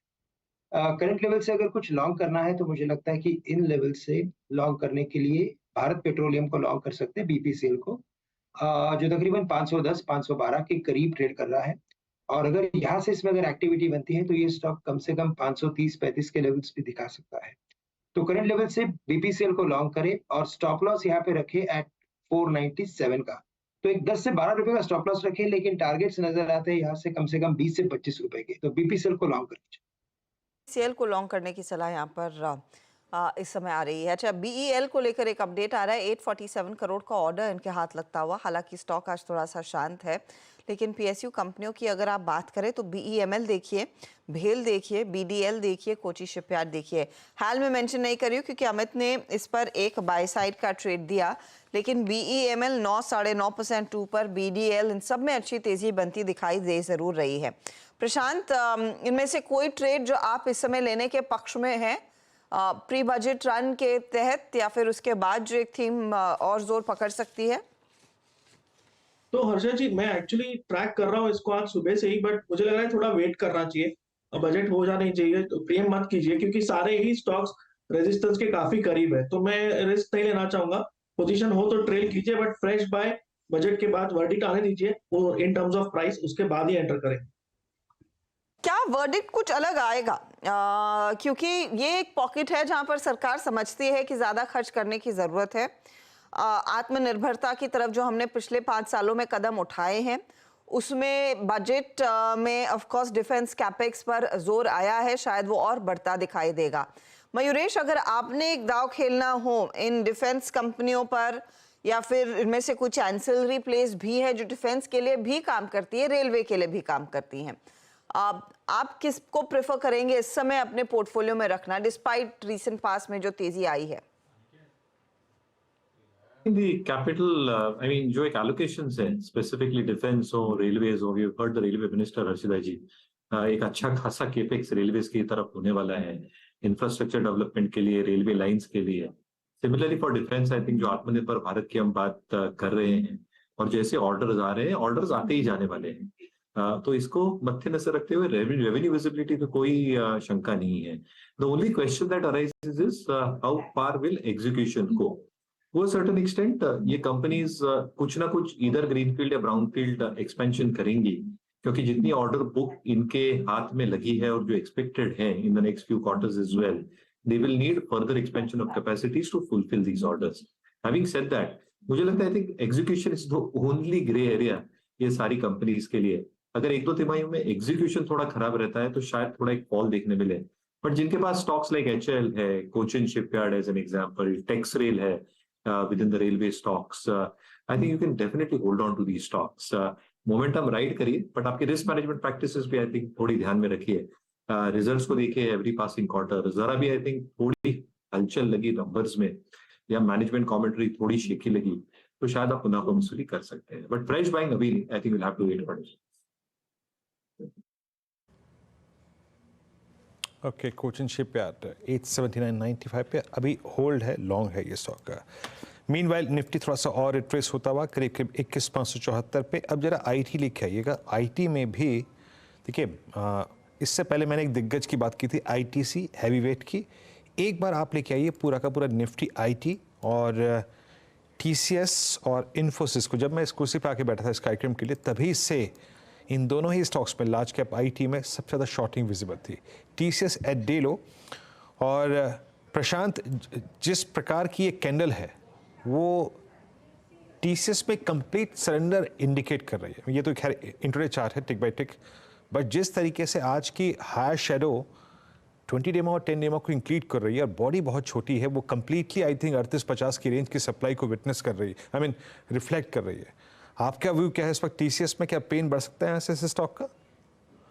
तो यहाँ पे वीरू जी एक बहुत ही बड़ी गैप सपोर्ट है डेली चार्ट पे, जो है करीबन 3735 पे, 3735। मुझे लग रहा है अगर ये और थोड़ा डिप ले और 3750-760 के जोन तक आए तो एक 1% की रिस्क लेके बाय करना चाहिए उस गैप का सपोर्ट लेके। तो थोड़ा नीचे यानी 3770 के आसपास मैं बाय रेकमेंड करूंगा, और स्टॉप लॉस होगा 3730 जस्ट गैप जोन के नीचे। और वहां से मुझे लग रहा है कि एक 1:2 का ट्रेड यानी करीबन 3850-3900 तक के लेवल्स आप कंफर्टेबली एक्सपेक्ट कर सकते हो। तो इतनी बड़ी गैप जो है वो आसानी से ब्रेक नहीं होगी, बस थोड़ा रिस्क रिवॉर्ड के लिए मैं डिप एक्सपेक्ट कर रहा हूँ और इस डिप को आप बाइंग के लिए यूज कर सकते हैं। ओके, चलिए टीसीएस को आप डिप के लिए बाय के लिए यूज़ कर रहे हैं, बट हालांकि स्क्रीन पे मैं फिर भी इन्फोसिस का चार्ट रख देता हूँ एट 1656। ये भी डेलो पे आके ट्रेड कर रहा है। गंभीर ब्रेकडाउन जिन स्टॉक्स पे हैं आपकी स्क्रीन पे वो लेके आता हूँ। लेट्स ब्रिंग यूपीएल 536.80 डेलो की ट्रेजेक्ट्री में। अब यूपीएल में बीच में एक पुल बैक तो आया, केमिकल्स में जब स्ट्रेंथ आई थी तो एक पुल बैक आया था, लेकिन वो 100 डेमा पे जाके सिंक हो गया। But at this price I think 536, चाहे वो लास्ट 2 क्वार्टर्स की अर्निंग्स के बाद का खुला डाउन साइड जो खुला था 7 नवंबर को इसने क्लो लगाया था 527 का। श्रीकांत, आपका व्यू क्या कह रहा है? आई मीन ये जो राउंडिंग टॉप का ब्रेकडाउन है 530 की रेंज में होगा, क्या उसे प्ले करना चाहिए? देखिए, तो मुझे लग रहा है कि इसने मल्टीपल टाइम्स ऐसे लोअर टॉप लोअर बॉटम किया है और एवरी रिबाउंड हम लोगों ने देखा है कि इसमें एक अच्छी खासी सेलिंग आती है। तो करंट लेवल से तो मुझे लगता है कि इसमें और भी वीकनेस बन सकता है, लेकिन 528 या 525 जिसके प्रीवियस लोज थे, उन लोज के अगर नीचे अगर ये जाता है तो फिर हमें लगता है कि ये स्टॉक एक बार करेक्ट होते हुए एक बार 500 या 470 तक भी जा सकता है। तो करंट लेवल से तो मुझे लगता है कि बिल्कुल इसे अवॉइड करें, और इनफैक्ट अगर कोई लॉन्ग पोजीशन हो तो उसे 528 के स्टॉप लॉस के साथ प्रोटेक्ट करें, बट 528 टूटने के बाद उसे एग्जिट करना काफी जरूरी है। तो ये फिलहाल यूपीएल। इनफैक्ट आज एसआरएफ के नतीजे आएंगे, उसके बाद एक क्लियर पिक्चर आ जाएगी कि ये एग्री केमिकल कंपनियों का परफॉर्मेंस कैसे रह सकता है। ज़्यादातर जानकार कह रहे थे कि थोड़ा सा जो पेन था वो अब बीत चुका है। 21,555 के आसपास इस समय निफ्टी ट्रेड कर रहा है। क्लियरली हर टिक के साथ वो तेज़ गिरावट बढ़ती हुई, अब 150 पॉइंट का नुकसान निफ्टी बैंक में और 90 पॉइंट की गिरावट इस समय आपको दिख रही है मिड कैप इंडेक्स में भी। तैयारी कर लेते हैं चार का चौका की। एक बहुत ही पेचीदा स्थिति में अब हमारे जानकारों को ट्रेड्स देने पड़ेंगे। सस्ता ऑप्शन प्लीज प्रशांत सावंत आप निकाल कर रखिएगा। एफएनओ सुपरस्टार के लिए श्रीकांत आपके पास आएंगे। चार्ट का चमत्कार मानस आपसे लेंगे और मिड कैप फंडा मयूरेश आप तैयार रखिएगा। तो इन ट्रेड्स पर अभी आते हैं, लेकिन इस बीच मैं बस जायजा लेना चाहती हूँ कि क्या सिर्फ भारतीय बाजार कमजोर पड़ रहे हैं या फिर ये एक ग्लोबल फिनोमेना है। तो यूरोप के मार्केट्स तो तेजी में थे, अभी भी हल्की बढ़त देखने को मिल रही है। यूके के मार्केट्स में जैसे मैंने मेंशन किया ज़्यादा कुछ चेंज नहीं है। अमेरिका में प्री मार्केट ओपनिंग की स्थिति क्या है? डाउ नीचे, नैस्डैक एकदम फ्लैट ट्रेड करता हुआ। तो ये भारतीय बाजार इस समय जो ज़्यादा कमज़ोर पड़ रहे हैं। बताइए चार का चौका। अब प्रशांत, सस्ता ऑप्शन पहला वाला ट्रेड क्या है? तो हर्षा जी यहाँ पे जो मुझे स्टॉक अच्छा लग रहा है फिलहाल वो है एल्केम, और मुझे लग रहा है यहाँ से एक अच्छी मूव आ सकती है, मोमेंटम बिल्ड हो सकता है। तो इसकी जो 5,000 स्ट्राइक प्राइस की कॉल ऑप्शन है फरवरी की, जो करीबन 155 पे ट्रेड कर रही है, इसको बाय करेंगे। स्टॉप लॉस रखेंगे 128 128 का, और यहाँ से जो टारगेट में देख रहा हूँ वो होगा 200 और नेक्स्ट टारगेट 215 215 का। ओके 155 के आसपास खरीदना है 5,000 वाला कॉल। टारगेट आपका 200 का रहेगा। ये एक अपॉर्चुनिटी अल्केम में तेजी की। Shrikant, FNO superstar. बिल्कुल, तो अगर एफएनओ सुपरस्टार की अगर बात करें तो यहाँ पे हमें लगता है कि कुछ पीएसयू बैंक्स में भी एक्टिविटी बनेगी और मार्केट ऑलमोस्ट अपने इंपॉर्टेंट लेवल्स के करीब शायद आज या कल तक आ जाएगा। तो करंट लेवल से अगर लॉन्ग करना है तो पंजाब नेशनल बैंक पीएनबी इसे लॉन्ग करके चले, जो 108.50 109 के करीब ट्रेड कर रहा है और फ्यूचर्स में 110 के करीब है। और अगर यहाँ पे हमें स्टॉप लॉस रखना है तो हम 105 का स्टॉप लॉस रखेंगे। हमें लगता है कि स्टॉक 120 से लेकर 122-23 के भी लेवल्स दिखा सकता है। तो करंट लेवल से पंजाब नेशनल बैंक को लॉन्ग करें 105 के स्टॉप लॉस के साथ। जी हाँ, पूरा बैंकिंग चला नहीं, कोलैप्स भी सबसे पहले हुआ, लेकिन पोस्ट क्वार्टरली नंबर्स जो बैंक सबसे ज़्यादा मजबूत रहा इस अर्निंग सीजन में, दैट्स पीएनबी 110 पे इस दौर का नया हाईएस्ट क्लस्टर। मानस, आज का आपका चार्ट का चमत्कार? देखिए, चार्ट के चमत्कार के लिए एक सेल रिकमेंडेशन है और क्रॉम्पटन पे सेल का एक कॉल है, जहां पर 100 मूविंग एवरेज पे स्टॉक लगातार सपोर्ट ले रहा था। आज क्रॉम्पटन ने एक फ्रेश ब्रेकडाउन दिया है। ट्रेंड पहले से ही वीक था क्योंकि लोअर टॉप लोअर बॉटम का ट्रेंड था। तो क्रॉम्पटन के फ्यूचर में बिकवाली करने की राय रहेगी। 300 रुपए के ऊपर 300 का स्टॉप लॉस लगा के आप क्रॉम्पटन के फ्यूचर में बिकवाली कर सकते हैं और 285 के आपको टारगेट सेट करने हैं क्रॉम्पटन के फ्यूचर में। अगर ऑप्शन में ट्रेड लेना हो तो 290 का पुट ऑप्शन जो कि 8 रुपए के आसपास ट्रेड हो रहा है, वहां पर आप खरीदारी कर सकते हैं। स्टॉप लॉस आपको 6 रुपए 50 पैसे के लगाने हैं और टारगेट 13 रुपए 50 पैसे के सेट करने हैं। ओके, तो क्रॉम्पटन कंज्यूमर फरवरी 290 की पुट, आप वीकनेस एक्सपेक्ट कर रहे हैं यहाँ पे। मयूरेश, आपका मिड कैप फंडा? तो Viru ji, I think I continue with yesterday's call, Krishna institute of medical sciences, इसके साथ जाना चाहूंगा मैं। हमें लगता है थिंक जो ऑक्यूपेंसी रेट्स हैं ये 75% के ऊपर रहने की पूरी उम्मीद है। जो थेरापेटिक सेगमेंट्स है, कार्डियोलॉजी से लेके ऑन्कोलॉजी तक, रीनल थेरेपीज भी जो ये प्रोवाइड करते हैं अक्रॉस देयर हॉस्पिटल्स, एक लार्ज प्रेजेंस जो साउथ इंडिया में है और जो एक फ्रेंचाइजी बेस्ड मॉडल अडॉप्ट करना चाहते हैं in the rest of India as well. I think these are steps in the right direction. दूसरा, अगर आप मार्जिन परफॉर्मेंस देखें तो एक्सपेक्टेशन यही है कि 27 से 29% की जो मार्जिन बैंड है ये हॉस्पिटल स्टॉक शायद मेंटेन कर सकता है going forward as well. Cash on books around 104 crore, यानी कैश की कोई तकलीफ नहीं है। जो कैपिटल एक्सपेंडिचर प्लान है, they are expected to add 1700 beds, 1300 crore capex को लेके over the next few quarters, और एक अच्छी खासी वृद्धि हो सकती है in terms of the overall bed size. Last but not the least, जो average revenue per operating bed है 31,000 रुपए के ऊपर है, इसमें एक स्टेडी स्टेट इंप्रूवमेंट देखने मिलेंगे as new hospitals achieve maturity in the next few quarters. और एक एक्सपेक्टेशन जो मान के रख रहे हैं in terms of return ratios, that should also show steady improvement. तो हमें लगता है कि कृष्णा मेडिकल एक अच्छा विकल्प हो सकता है। 2420 का लक्ष्य हम देख रहे हैं विद स्टॉप लॉस एट 1980। एक क्लियर डिस्क्लेमर, ये स्टॉक मेरे पर्सनल होल्डिंग में नहीं है, स्टॉक्स रिसर्च नोट वाला क्लाइंट्स के पास को दिया गया है, क्लाइंट्स के पास इसकी होल्डिंग हो सकती है। मैं इनफैक्ट सारे वो ट्रेड्स एक बार फिर दोहरा रही हूँ। सस्ता ऑप्शन की शुरुआत हमने प्रशांत के साथ की है।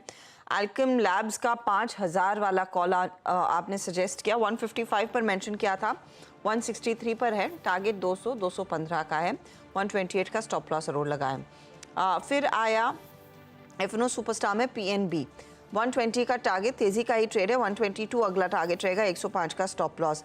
क्रॉम्पटन पर माइनस की नजरें हैं, लेकिन ये सेल साइड का ट्रेड, 285 के टारगेट के लिए शॉर्ट करें, 300 का स्टॉप लॉस रहेगा। और किम्स वो एक ट्रेड जो पहले भी मयूरेश सुझा चुके हैं, उसी पर इनकी नजरें हैं। अच्छा, इस बीच कॉरमंडल इंटरनेशनल के नतीजे आ गए हैं और मुनाफे में करीब 56% की गिरावट देखने को मिली है। स्टॉक में आ रही है तेज गिरावट, 7% देखते ही देखते लुढ़क चुका है। एबिटा आप देखेंगे तो 54% गिरा है 357 करोड़ पर वर्सेस 780 करोड़, तो एक गहरा धक्का लगता हुआ है शेयर को। नतीजे वाकई में खराब हैं। 9.4% का मार्जिन इस तिमाही में 6.5% पर आ खड़ा हुआ है, तो हर टिक के साथ वो स्टॉक इसीलिए टूट रहा है। क्लियरली नंबर्स बेहद खराब और स्टॉक में अब बढ़ रही है बिकवाली। अमित, शॉर्ट के दरवाजे तो खुल ही गए हैं इधर। जी मैम, कोरोमंडल का मैम स्ट्रक्चर डेफिनेटली जिस हिसाब से रिजल्ट भी आया है और उसके बाद एक बिकवाली और ये वाली कैंडल अगर हम देखें तो इसने 200 डेमा भी अपना ब्रेक कर दिया है। Stock is already down 7%। कोई अगर पुल बैक आता है लगभग 1065 1070 के आसपास, तो वहां एक शॉर्ट बनाए with a stop loss of 1085 and targets of 1020 तक के लेवल्स देखने को मिल सकते हैं। अच्छा, कुछ ज्यादा ब्रेकअप आया नहीं है, लेकिन मयूरेश नंबर्स तो बेहद खराब है इस तिमाही में। Apparently they seem to be a weak set of numbers. और इशू यही है हर्षिता जी, आई थिंक जो फार्म गेट प्राइसेस हैं स्पेसिफिकली फर्टिलाइजर कंपनियों के लिए, यहाँ पे ज्यादा वृद्धि देखने मिली नहीं है because of weak demand expected to come through. जो एक ट्रेंड हम देख रहे हैं डेफिशिएंट मॉनसून के हिसाब से, हालांकि वाटर रिजर्वायर्स कुछ एरियाज में ठीक ठाक है, बट डेफिशिएंट मॉनसून के कारण आई थिंक जो एक एकरेज है वहां पे थोड़ी जो एक उम्मीद लगाई बैठे थे at the beginning of the financial year की अच्छी खासी हो सकती है, वहां थोड़े आई थिंक क्या डायनामिक्स उभर के आते हैं देखना पड़ेगा। इनपुट कॉस्ट कम हो चुके हैं, but I think they are not expected to offset the kind of fall that you are seeing in farm grade prices. तो कहीं ना कहीं आई थिंक वॉल्यूम्स में थोड़ी आई थिंक एक सॉफ्टनेस रह सकती है along with softness in pricing, जो शायद ऑपरेटिंग लेवरेज के डायनामिक्स को बिगाड़ दे। तो आई थिंक थोड़ी बारीकियां देखनी पड़ेगी नंबर्स में, बट प्राइमा फेसी सॉफ्ट लग रहे हैं। सॉफ्ट तो है ही, सॉफ्ट नहीं इनफैक्ट काफ़ी ख़राब है अगर ऐसा ही है और इसमें कुछ और बड़ी चीज़ें नहीं हैं। उसका डिटेल आएगा तब उस पर नज़र डालेंगे, लेकिन क्लियरली एक मेजर करेक्शन आ चुका है स्टॉक में, 7% का नॉक इसने दिखाया है। चलिए अब बात करते हैं कल आने वाले नतीजों की। और कल दो दिग्गज कंपनियों के नंबर्स हैं, एक ऑफ कोर्स है मारुति, दूसरा है आपका सन फार्मा। अब क्या एक्सपेक्ट कर रहा है उस पर सुमित हमारे साथ हैं। सुमित, पहले तो मारुति वॉल्यूम्स के फिगर्स हमारे साथ हर महीने आ जाते हैं, लेकिन प्रॉफिटेबिलिटी, एबिटा, ऑपरेशनल नंबर्स कैसे रहेंगे? तो देखिए एक अच्छा डिसेंट क्वार्टर रहने का अनुमान है Q3, क्योंकि ये फेस्टिव डिमांड का एक क्वार्टर गया है पहला। दूसरा ईयर एंड का जो डिमांड होता है, यानी कि नए गाड़ियों के जो प्राइस बढ़ते हैं, उससे पहले के भी क्वार्टर यही पे ही है, तो इन दोनों का एक बढ़िया इम्पैक्ट आता हुआ दिखाई पड़ सकता है इस बारी। तो अनुमान बाजार लगाकर चल रहा है कि इस तिमाही के अंदर रेवेन्यूज़ करीब 16% बढ़ने का अनुमान है। 3,37,000 के आसपास के करीब यहाँ पे वॉल्यूम, 33,740 के आसपास माफ़ कीजिएगा, वॉल्यूम रहने का अनुमान है। और जो मुनाफा है वो रफली करीब 30% बढ़ने का अनुमान है। 3,050 के आसपास का एक मुनाफे का नंबर यहाँ पर रह सकता है। एबिटा फ्रंट पे 40% की बढ़त, 3,980 करोड़ रुपए का एक एबिटा, और ऑपरेटिंग प्रॉफिट मार्जिन 9.5% से करीब 12% के आसपास तिमाही के अंदर आने का अनुमान बाजार लगाकर चल रहा है। और उसके अलावा जो वॉल्यूम ग्रोथ है, जो बाजार वैसे भी एस्टिमेट लगा चल रहा था, करीब 8% के आसपास आ सकती है इस तिमाही के अंदर, तो 8% वॉल्यूम ग्रोथ की उम्मीद बाजार ने लगाकर रखी हुई है। जो यूवी स्पेस है वहाँ पर एक अच्छा पिकअप आ सकता है, 60% के आसपास की ग्रोथ की बातचीत है वाई बेसिस पर। हालांकि एंट्री लेवल स्पेस जो है मारुति का वो थोड़ा प्रेशर इस तिमाही के अंदर ज़रूर क्रिएट करेगा, लेकिन क्यू ऑन क्यू बेसिस पे मार्जिन में थोड़ा प्रेशर रहेगा क्योंकि एक रॉ मटेरियल प्राइसेस थोड़े हायर साइड पे थे, ऑपरेटिंग डीलेवरेज थी, प्लस एडवर्टीजमेंट एक्सपेंसेस थोड़े हायर साइड पर थे, तो ये थोड़ा impact Q on Q basis पे रहेगा। लेकिन वाई बेसिस पे एक अच्छे नंबर स्ट्रीट एस्टिमेट आकर चल रहा है। ओके तो अच्छे परफॉर्मेंस की उम्मीद मारुति से। पहले तो चार्टिकली गाबा जी बताइए ट्रेड क्या बनेगा मारुति में? ये 9981 के आसपास इस समय थोड़ा सा स्टिकी है। मारुति कल जो मूव था उसके हिसाब से लगता था एक बाउंस मिलना चाहिए और कल एक बाउंस मिला भी, और आज मैं कहूंगा मारुति पॉज मोड पर है, 9982 पर ट्रेड कर रहा है। ये 10,020 एक बार पार कर ले तो 10,200 भी जाएगा, लगता है वहां तक जाना चाहिए था क्योंकि बाउंस मिला है 9,800 के आसपास, तो वहां मारुति का बहुत ही स्ट्रॉन्ग सपोर्ट है। मेरे ख्याल से 10,200 जाएगा, मैटर ऑफ टाइम, लेकिन थोड़ा डिप मिले या बेस्ट प्लेस बाय 10,020 के ऊपर मारुति अभी पॉजिटिव है, लेकिन 10,020 के ऊपर ज़्यादा बेहतर होगा खरीदना, वहाँ पर कन्विक्शन एक रहेगा। अच्छा इस बीच डॉक्टर रेड्डीज आ जाएगा, सन फार्मा कल आएगा, करेक्ट सुमित? और सिप्ला के नंबर्स हम देख चुके हैं, क्या एक्सपेक्ट करें? तो डॉक्टर रेड्डीज के नंबर आ जाने वाले हैं, लेकिन सन फार्मा के नंबर्स कल आएंगे। देश की सबसे बड़ी फार्मास्यूटिकल कंपनी, थोड़ा अनुमान है कि शायद नंबर्स स्लाइटली रेवेन्यू फ्रंट पे डिप दिखा सकते हैं, हल्की बहुत गिरावट आएगी वहाँ पर रेवेन्यू फ्रंट पे। मुनाफे फ्रंट पे हालांकि 10% के आसपास की बढ़त का अनुमान है और एबिटा भी रफली 6% के आसपास तिमाही में बढ़ने का अनुमान, करीब 3197 या 3200 करोड़ रुपए के आसपास का एबिटा रहेगा। मार्जिन फ्रंट पे 26-26% के मार्जिन, 27% के सामने मार्जिन रह सकते हैं। ओवरऑल जो यूएस की स्पेशलिटी बिजनेस है उसमें ग्रोथ रहने की बातचीत है। ये अब तक सिप्ला के नंबर में हमने देख ही लिया है कि बढ़िया नंबर आए वहाँ पर, तो यूएस मार्केट कैसा परफॉर्म करता है क्रूशल रहेगा। एक अनुमान ये लगाया जा रहा है कि टैरो 70% करीब कंट्रीब्यूट करेगा कंपनी की ओवरऑल एबिटा के अंदर, और ये एक अनुमान है कि रेवेन्यूज़ करीब 9% बढ़ने का अनुमान है ओवरऑल, और यूएस के स्पेशलिटी बिजनेस करीब 10% के आसपास सीसी ग्रोथ में बढ़ने का अनुमान लगाया जा रहा है। विनलेवी और इल्यूमिया इसकी जो स्पेशलिटी सेगमेंट के ऊपर एक अच्छा कंट्रीब्यूट करते हुए दिखाई पड़ेंगे, लेकिन बहुत हद तक क्यूज जो है वो आज डॉक्टर रेड्डी के नंबर से मिल ही जाएंगे आपको। लेकिन सन फार्मा स्टैंड लोन सब्सिडरीज की स्ट्रॉन्ग परफॉर्मेंस और इंडिविजुअली भी इनकी प्रॉफिटेबिलिटी में एक अच्छी बढ़त रहने का अनुमान बाजार लगा रहा है। अच्छे परफॉर्मेंस की उम्मीद यहाँ पर, और प्राइमरीली जो यूएस बिजनेस है वो होपफुली और बेहतर करता हुआ दिखाई दे सकता है। और टैरो के नंबर्स पर हमने देखा है स्टॉक वैसे भी थोड़ा सा रिएक्शन दिखा चुका है। Amit, Sun Pharma ahead of the numbers आपकी क्या स्ट्रैटेजी रहेगी? बीच में हमने देखा था कुछ डिफेंसिव प्ले लौटा था, लेकिन आज एकदम नर्म है स्टॉक, 2% नीचे। जी मैम, सन फार्मा का स्ट्रक्चर अगर देखा जाए तो ओवरऑल पॉजिटिव है। आज के सत्र में हम डेफिनेटली इसमें एक प्रॉफिट बुकिंग देख रही है, लेकिन स्टॉक अभी भी 10 डेमा के ऊपर ट्रेड कर रहा है। अगर ओवरऑल स्ट्रक्चर देखें, रिस्क रिवॉर्ड कहाँ फेवरेबल है तो 1340 1350 के आसपास एक इसका स्ट्रॉन्ग सपोर्ट है। तो सब्जेक्ट टू रिजल्ट रिएक्शन, मुझे लगता है कि एक बार रिजल्ट देख लें, उसके बाद अगर स्टॉक स्टेबल हो तो 1340 1350 एक इसका स्ट्रॉन्ग जोन है, वहां पे एक बाय बनाया जा सकता है with stop loss of 1320 and target of 1425, but we must look at the result before taking any decision. देख लें उसके बाद ट्रेड ले, क्योंकि अब तक जो होना था वो हो चुका है। अच्छा, एफएमसीजी साइड पर अब तक हमने देखा है थोड़ा सा मिक्स प्ले जरूर नजर आया है। आईटीसी फीका था, एचयूएल डिसेंट था, मैरिको के नंबर्स जैसे एक्सपेक्टेड थे वैसे ही आए, डाबर का भी वैसे थर्ड क्वार्टर का अपडेट आ चुका है, लेकिन क्या एक्सपेक्ट करेगा मार्केट? देखिए, डाबर के केस में भी मिला जुला से एक अनुमान आप लगाकर चल सकते हैं नंबर्स के लिहाज से। वैसे तो एक क्वार्टर के लिए ब्रोकर मान रहे हैं कि बढ़िया नंबर आएंगे, क्योंकि वो मसाले का कारोबार अब पूरी तरह से कंपनी के साथ आ चुका है, तो वो पार्ट इंपॉर्टेंट रहेगा। लेकिन रेवेन्यूज़ करीब 3270 करोड़ रुपए, 7.5% की बढ़त, मुनाफा 8% बढ़ने का अनुमान, एबिटा फ्रंट पे 10% की बढ़त, 670 करोड़ रुपए का एबिटा रहेगा 609 करोड़ रुपए के सामने। मार्जिन 20.5%, 20% के सामने इस तिमाही के आने का अनुमान लगाया जा रहा है। कंजम्पशन साइड पे थोड़ा सा रिवाइवल की उम्मीद ब्रोकरेज हाउसेस आकर चल रहे हैं।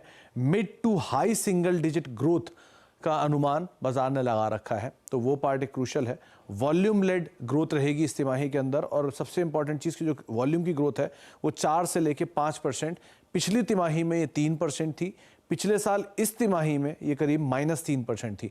तो लो बेस के सामने एक अच्छी वॉल्यूम ग्रोथ 4 से 5% का बाजार अनुमान लगाकर चल रहा है। Segment wise food and beverages में हाई सिंगल डिजिट की ग्रोथ, एचपीसी में हेल्थ केयर जो है इनका मिड सिंगल 3 डिजिट की ग्रोथ, मिड मतलब 5 से 6% के आसपास की। हेल्थ केयर में लो सिंगल डिजिट की यानी 2 से 3% की, और जो बादशाह मसाला है वहाँ पर हाई 20s की ग्रोथ आएगी। तो यहाँ पर 20% से ज़्यादा की ग्रोथ का, वो भी हायर साइड पे आप लगाकर चल सकते हो। तो मसाला सेगमेंट बेटर करेगा और बाकी कारोबार के अंदर स्लगिश रहेगा। तो ओवरऑल नंबर बेटर रहने का अनुमान है, लेकिन बिटवीन द लाइंस पे आपको नज़र रखनी होगी। जी हाँ, मसाला सेगमेंट डाबर का अच्छा करेगा, लेकिन यहाँ बाजार का तेल निकल रहा है जनाब, और वो है 21,522 पे निफ्टी का डे लो, और 45,339 निफ्टी बैंक। और पिछले कुछ समय में जो डैमेज निफ्टी आईटी का है, जैसे कि मैं कुछ देर पहले आपको कह रहा था, टीसीएस में जो शॉर्टिंग हो रही है हायर लेवल से, वो इंप्रेशन नहीं छोड़ रही अच्छा। Nifty IT below 10 day exponential average, और बैंक निफ्टी मतलब जब हमने इस कार्यक्रम की शुरुआत की तब तक वो जो फॉल था वो ठीक लग रहा था, रीजनेबल लग रहा था, बट ये जो है वो लिमिट से बियॉन्ड है। क्यों? क्योंकि अब इसमें आपने 225 अंकों के नुकसान के साथ कल की वो फर्स्ट ट्रैजेक्टरी जिसको स्ट्राइक करने के बाद स्ट्रेंथ आई थी, that was 21510, 20 day exponential average, 10 day exponential average और फर्स्ट वीकली मंथली कॉन्ट्रैक्ट का कॉल लेटर, वो तीनों अब हम ऑलमोस्ट सरेंडर करने की तैयारी में। बाजार के वरिष्ठ विशेषज्ञ मेहरबून ईरानी जुड़ चुके हैं हमारे साथ। मेहरबून, नमस्कार, कार्यक्रम में स्वागत है आपका। एक्सट्रीम वोलेटिलिटी, एक दिन हमने रिलायंस की लीडरशिप में स्ट्रॉन्ग पुल बैक लिया, सीरीज़ का पहला दिन था, कुछ डीआईएस का सपोर्ट रहा, कुछ एफआईएस की शॉर्ट कवरिंग रही, लेकिन लौट के एक बार इंडेक्स फिर वहीं पे उसी जोन में आ गया। ये वोलेटिलिटी और जो हल्का सा हमारा सेटअप वर्ल्ड मार्केट से थोड़ा सा आई थिंक पीछे है, जुदा है, डिफरेंट है, इसके पीछे कारण क्या है और आप इसको कब तक ठीक होता देखते हैं? मतलब हम तालमेल वर्ल्ड मार्केट से कब एस्टेब्लिश कर पाएंगे? क्या पोस्ट बजट वो क्लियरिटी मिलेगी? मेहरबून। आई थिंक स्टेट इलेक्शंस के बाद जो मूड बजा है बाजार में कि आई थिंक एक तरफी तेजी, लोग सब कुछ बेचकर मार्केट में आते थे खरीदने को, और जो तेजी का जो मेन कारण है खास करके मिड कैप्स और स्मॉल कैप्स में, इसलिए है कि money is going on chasing stocks और किसी को बेचना नहीं है। आपको और हमको एक्सपेक्टेशन था कि इलेक्शन रिजल्ट्स के बाद कि एक एफआई की बाइंग पैनिक होगी, जो अभी तक हुआ नहीं है।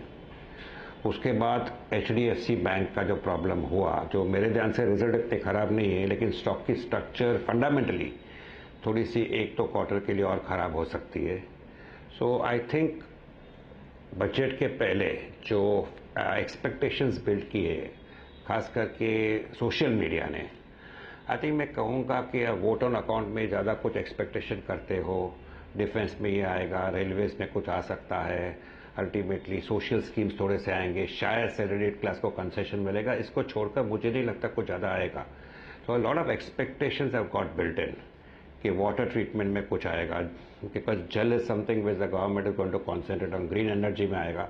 आई honestly believe it is common sense, because we all know what the main themes of this government is. तो somewhere before the D day that is going to be in the next 2 days, I think some profit booking is happening. I am not honestly surprised जब तक trend is not got shaken up. Last week, don't forget, in fact the entire month of January में जो एक pull back हुआ था, काफ़ी लोग कह रहे थे कि और कटेगा, वहाँ से मार्केट बाउंस हुआ है। Is the pull back over और नॉट, मैं नहीं जानता, but if the pull back happens, I don't think the trend is changing. मैंने जो कहा था अभी भी कह रहा हूँ कि in 2024 we are going to see an explosive new high which not many of us can possibly put a number to right now. And energy and mining are the two sectors which according to me are sectors जिसके stocks will give you prices which people are refusing to believe right now. जो defence में हुआ था पिछले 2-3 साल में, मेरा personal मानना है पूरे एनर्जी सेक्टर में, आई एम नॉट सेइंग एनर्जी का मतलब ऑयल, एनर्जी मीन्स पावर, कोल इंडिया, जो आपको देखना है वो, आई थिंक दो stocks will remain in focus along with maybe something like a railway. So there are sectors where one should concentrate on and the pullback should be used for buying. Okay, strong statement है और ये वाकई हुआ भी है। शायद हमने HUL को देखिए, माफ कीजिए HL को देखिए, कहाँ था प्राइस उसका 2021 में, आज वो कहाँ खड़ा है। और मेहरबून यही बात कहते हुए आई थिंक ये डिस्बिलीफ हम स्क्रीन पे देख भी रहे हैं, what exactly happen to ONGC, IOC, HPCL, BPCL, आप कोल इंडिया को देखिए, आप NTPC को देखिए, अच्छा मेहरबान, ये आपका बहुत स्ट्रॉन्ग स्टेटमेंट है और अच्छी बात भी है, आप कन्विक्शन के साथ इसको कह भी रहे हैं। मैं coming back to that HDFC bank point, आपने कहा नतीजे उतने ख़राब नहीं थे, बट क्या इतने ख़राब थे कि ये डाउन साइड खोल सकते थे? और एक और चीज़ बात आई थिंक जो सप्लीमेंट्री मेरा क्वेश्चन है, क्या PSU बैंक्स के नंबर्स आपको इस बार प्राइवेट बैंक से ज़्यादा अच्छे लगे? आपका कन्विक्शन PSU बैंक्स में ज़्यादा है इस बार क्या? सर पिछले 2 साल से कहते आ रहा हूँ कि sell your IT stocks and buy PSU banks. अभी नहीं कह रहा हूँ कि IT बेचो, IT बेचने का टाइम खत्म हो गया, बट PSU बैंक्स में जो पॉजिटिव था, आई think I have stood right on that particular thing. और अगर आप मुझे पूछो तो आज की तारीख में भी I personally prefer PSU banks despite the sharp appreciation over private sector. Number 2, I also write regional banks here, Karur Vaishya, South Indian Bank, Bank of Maharashtra. I think there was a lot of big opportunity over there. इसमें क्या conviction कम था। See, let's be very honest. मैं एक sentence कहूँगा and I've got no political bias. कि 2, 3, 4 साल पहले जब भी आप PSU के कोई भी स्टॉक्स के बारे में बात करते थे, in what ever sector, energy पकड़ो, PSU बैंक्स पकड़ो, लोग क्या कहते थे, छोड़ो यार PSU है। समवेयर PSU का मतलब हो गया जो प्रोमोटर है government, he has become possibly the strongest which I have seen in my last 20 years in the market. Now nobody has any reservation. दूसरा था कि पूरी किताब, पूरी जो बुक्स होती है, those became very clean because provisions हो गए थे, काफ़ी राइट ऑफ्स हुए, थोड़े से रिकवरी हुए। तो I think and quite a few of this PSU banks did a good job of raising money. पैसा है, वापस क्रेडिट दो, वापस क्रेडिट दो, वापस क्रेडिट दो। So ultimately with clean books, capacity to lend increasing, somewhere जो PSU बैंक्स के स्टॉक्स थे जो लेगार्ड्स थे, मैं टीवी पे आ रहा हूँ कितने सालों से, मैं आपको कह रहा हूँ ऑनेस्टली कि पिछले 4 साल पहले कोई PSU बैंक्स के बारे में मुझे पूछता नहीं था टेलीविजन पर। Now today everybody is talking of PSU stocks and PSU banks because the promoter has become strong, let's be honest. And relative performance में आई थिंक जो इतनी पीछे थी PSU bank stocks, I think they have come to the fore. Now we are seeing that performance and we are saying कि ज़्यादा बढ़ नहीं गया है, प्राइवेट सेक्टर नहीं लेना चाहिए। I am not against the ICICI banks, Axis bank, HDFC bank और इंडसइंड बैंक और Kotak bank. I am having a few of the stocks in my personal portfolio disclosure, but मुझे नहीं लगता they are going to perform much over the next 1-2 quarters. The focus will remain on PSU banks and on regional banks for now. Ultimately, the regional banks will have a limit beyond which they cannot go up because they will require more capital. लेकिन otherwise relative performance के अनुसार मैं PSU banks, regional banks को आज की तारीख में भी डिस्पाइट बिंग पॉजिटिव पिछले 2 साल में, डिस्पाइट आउट परफॉर्मेंस, मैं समझता हूँ अगले 2 क्वार्टर में भी they will continue to outperform at least. Mehraboon, sticking with that PSU story, एक और थीम जो इस समय जोर पकड़ रही है, ये सारी ऑयल एंड गैस कंपनियां हैं। कल हमने गेल के बहुत स्टेलर नंबर्स देखे। ONGC में एक दिन में 8-8.5% तक का इजाफा। HPCL, BPCL नंबर्स आ चुके हैं और उसके बावजूद स्टॉक्स में काफ़ी तगड़ा गेन देखने को मिला है। यहाँ पर क्या स्टोरी रची जा रही है? ONGC के लिए ऑफ कोर्स मार्केट एक्सपेक्ट कर रहा है कि जब अगले 2 हफ्ते बाद ये मिलेंगे तो शायद एक इंटरिम डिविडेंड आएगा। क्या वो डिविडेंड प्ले जिसका फायदा सरकार को भी मिलेगा, क्या उस पर बाजार इस समय एक्ट कर रहा है? हर्षद, एक अच्छा सवाल पूछा। I think when I view, I think I gone on record to state that, और आज मैं डिस्क्लोजर देना चाहूँगा। मेरे पर्सनल पोर्टफोलियो में 40% of my money is in oil and gas stocks, power energy stocks and oil and gas, energy and mining. और मैं ये सेक्टर के बारे में कंसिस्टेंटली पॉजिटिव कहते आ रहा हूँ। आई थिंक ONGC जब भी मैंने 180 में रिकमेंड किया था या कहा था कि अच्छा लग रहा है, आई थिंक पीपल सेड अरे तेल का भाव बढ़ेगा, जियो पॉलिटिकल प्रॉब्लम है। Oil from 70 has gone up to से 80, ओके, या 80, ज़्यादा कुछ बढ़ा नहीं है, but the stock has gone up from 180 to 250। Somewhere realise हो रहा है कि स्टॉक सस्ता है। 300 होगा, मेरा पर्सनल मानना है होगा। I am talking of ONGC। रही बात BPCL, HPCL, how many of us understand कि BPCL क्या कर रहा है, especially in hydrogen. Nobody talks about it. We only talk of Adani Green right now. But BPCL also is going big into that. And as far as the energy stocks goes, be it Coal India, be it REC, be it PFC, be it NTPC, Power Grid देखो, Kolkata Electric देखो, GAIL India देखो, Petronet देखो, I think they have a long way to go. Long way to go. अभी ज़ड़प से बढ़ गया है तो हमें हमेशा शंका होती है कि बहुत बढ़ गया है, प्रॉफिट बुक करते हैं। The same feeling at come in defence stocks 2 years, 2.5 years ago. And when they go up further, we feel left out. We start saying, अरे ज़्यादा inflated है, valuations ये वो है. But story चालू रहेगी. तो story macro level में भी है, corporate level में भी है. Ultimately, it will fructify in numbers one fine day.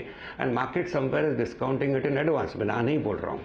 तो एक pullback आएगा, ज़रूर आ सकता है. But at the end of it all, I still believe, with disclosure that my 40% of my money in energy stocks and mining stocks, I still believe these two sectors you have to get married to for the next 1-2 years.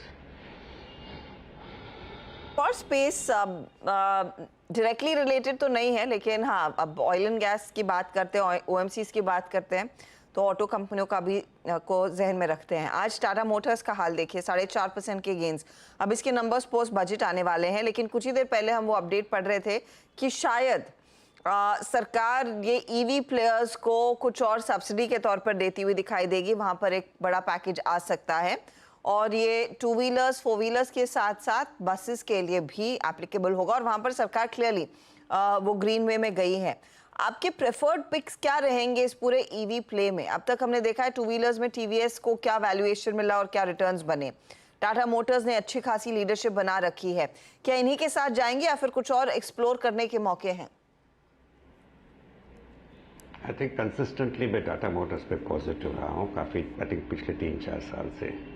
और लेकिन आज का जो भाव है honestly मैंने expect नहीं किया था इतना जल्दी से आएगा, लेकिन आया हुआ है. And I have no intention to sell my holding, point 1.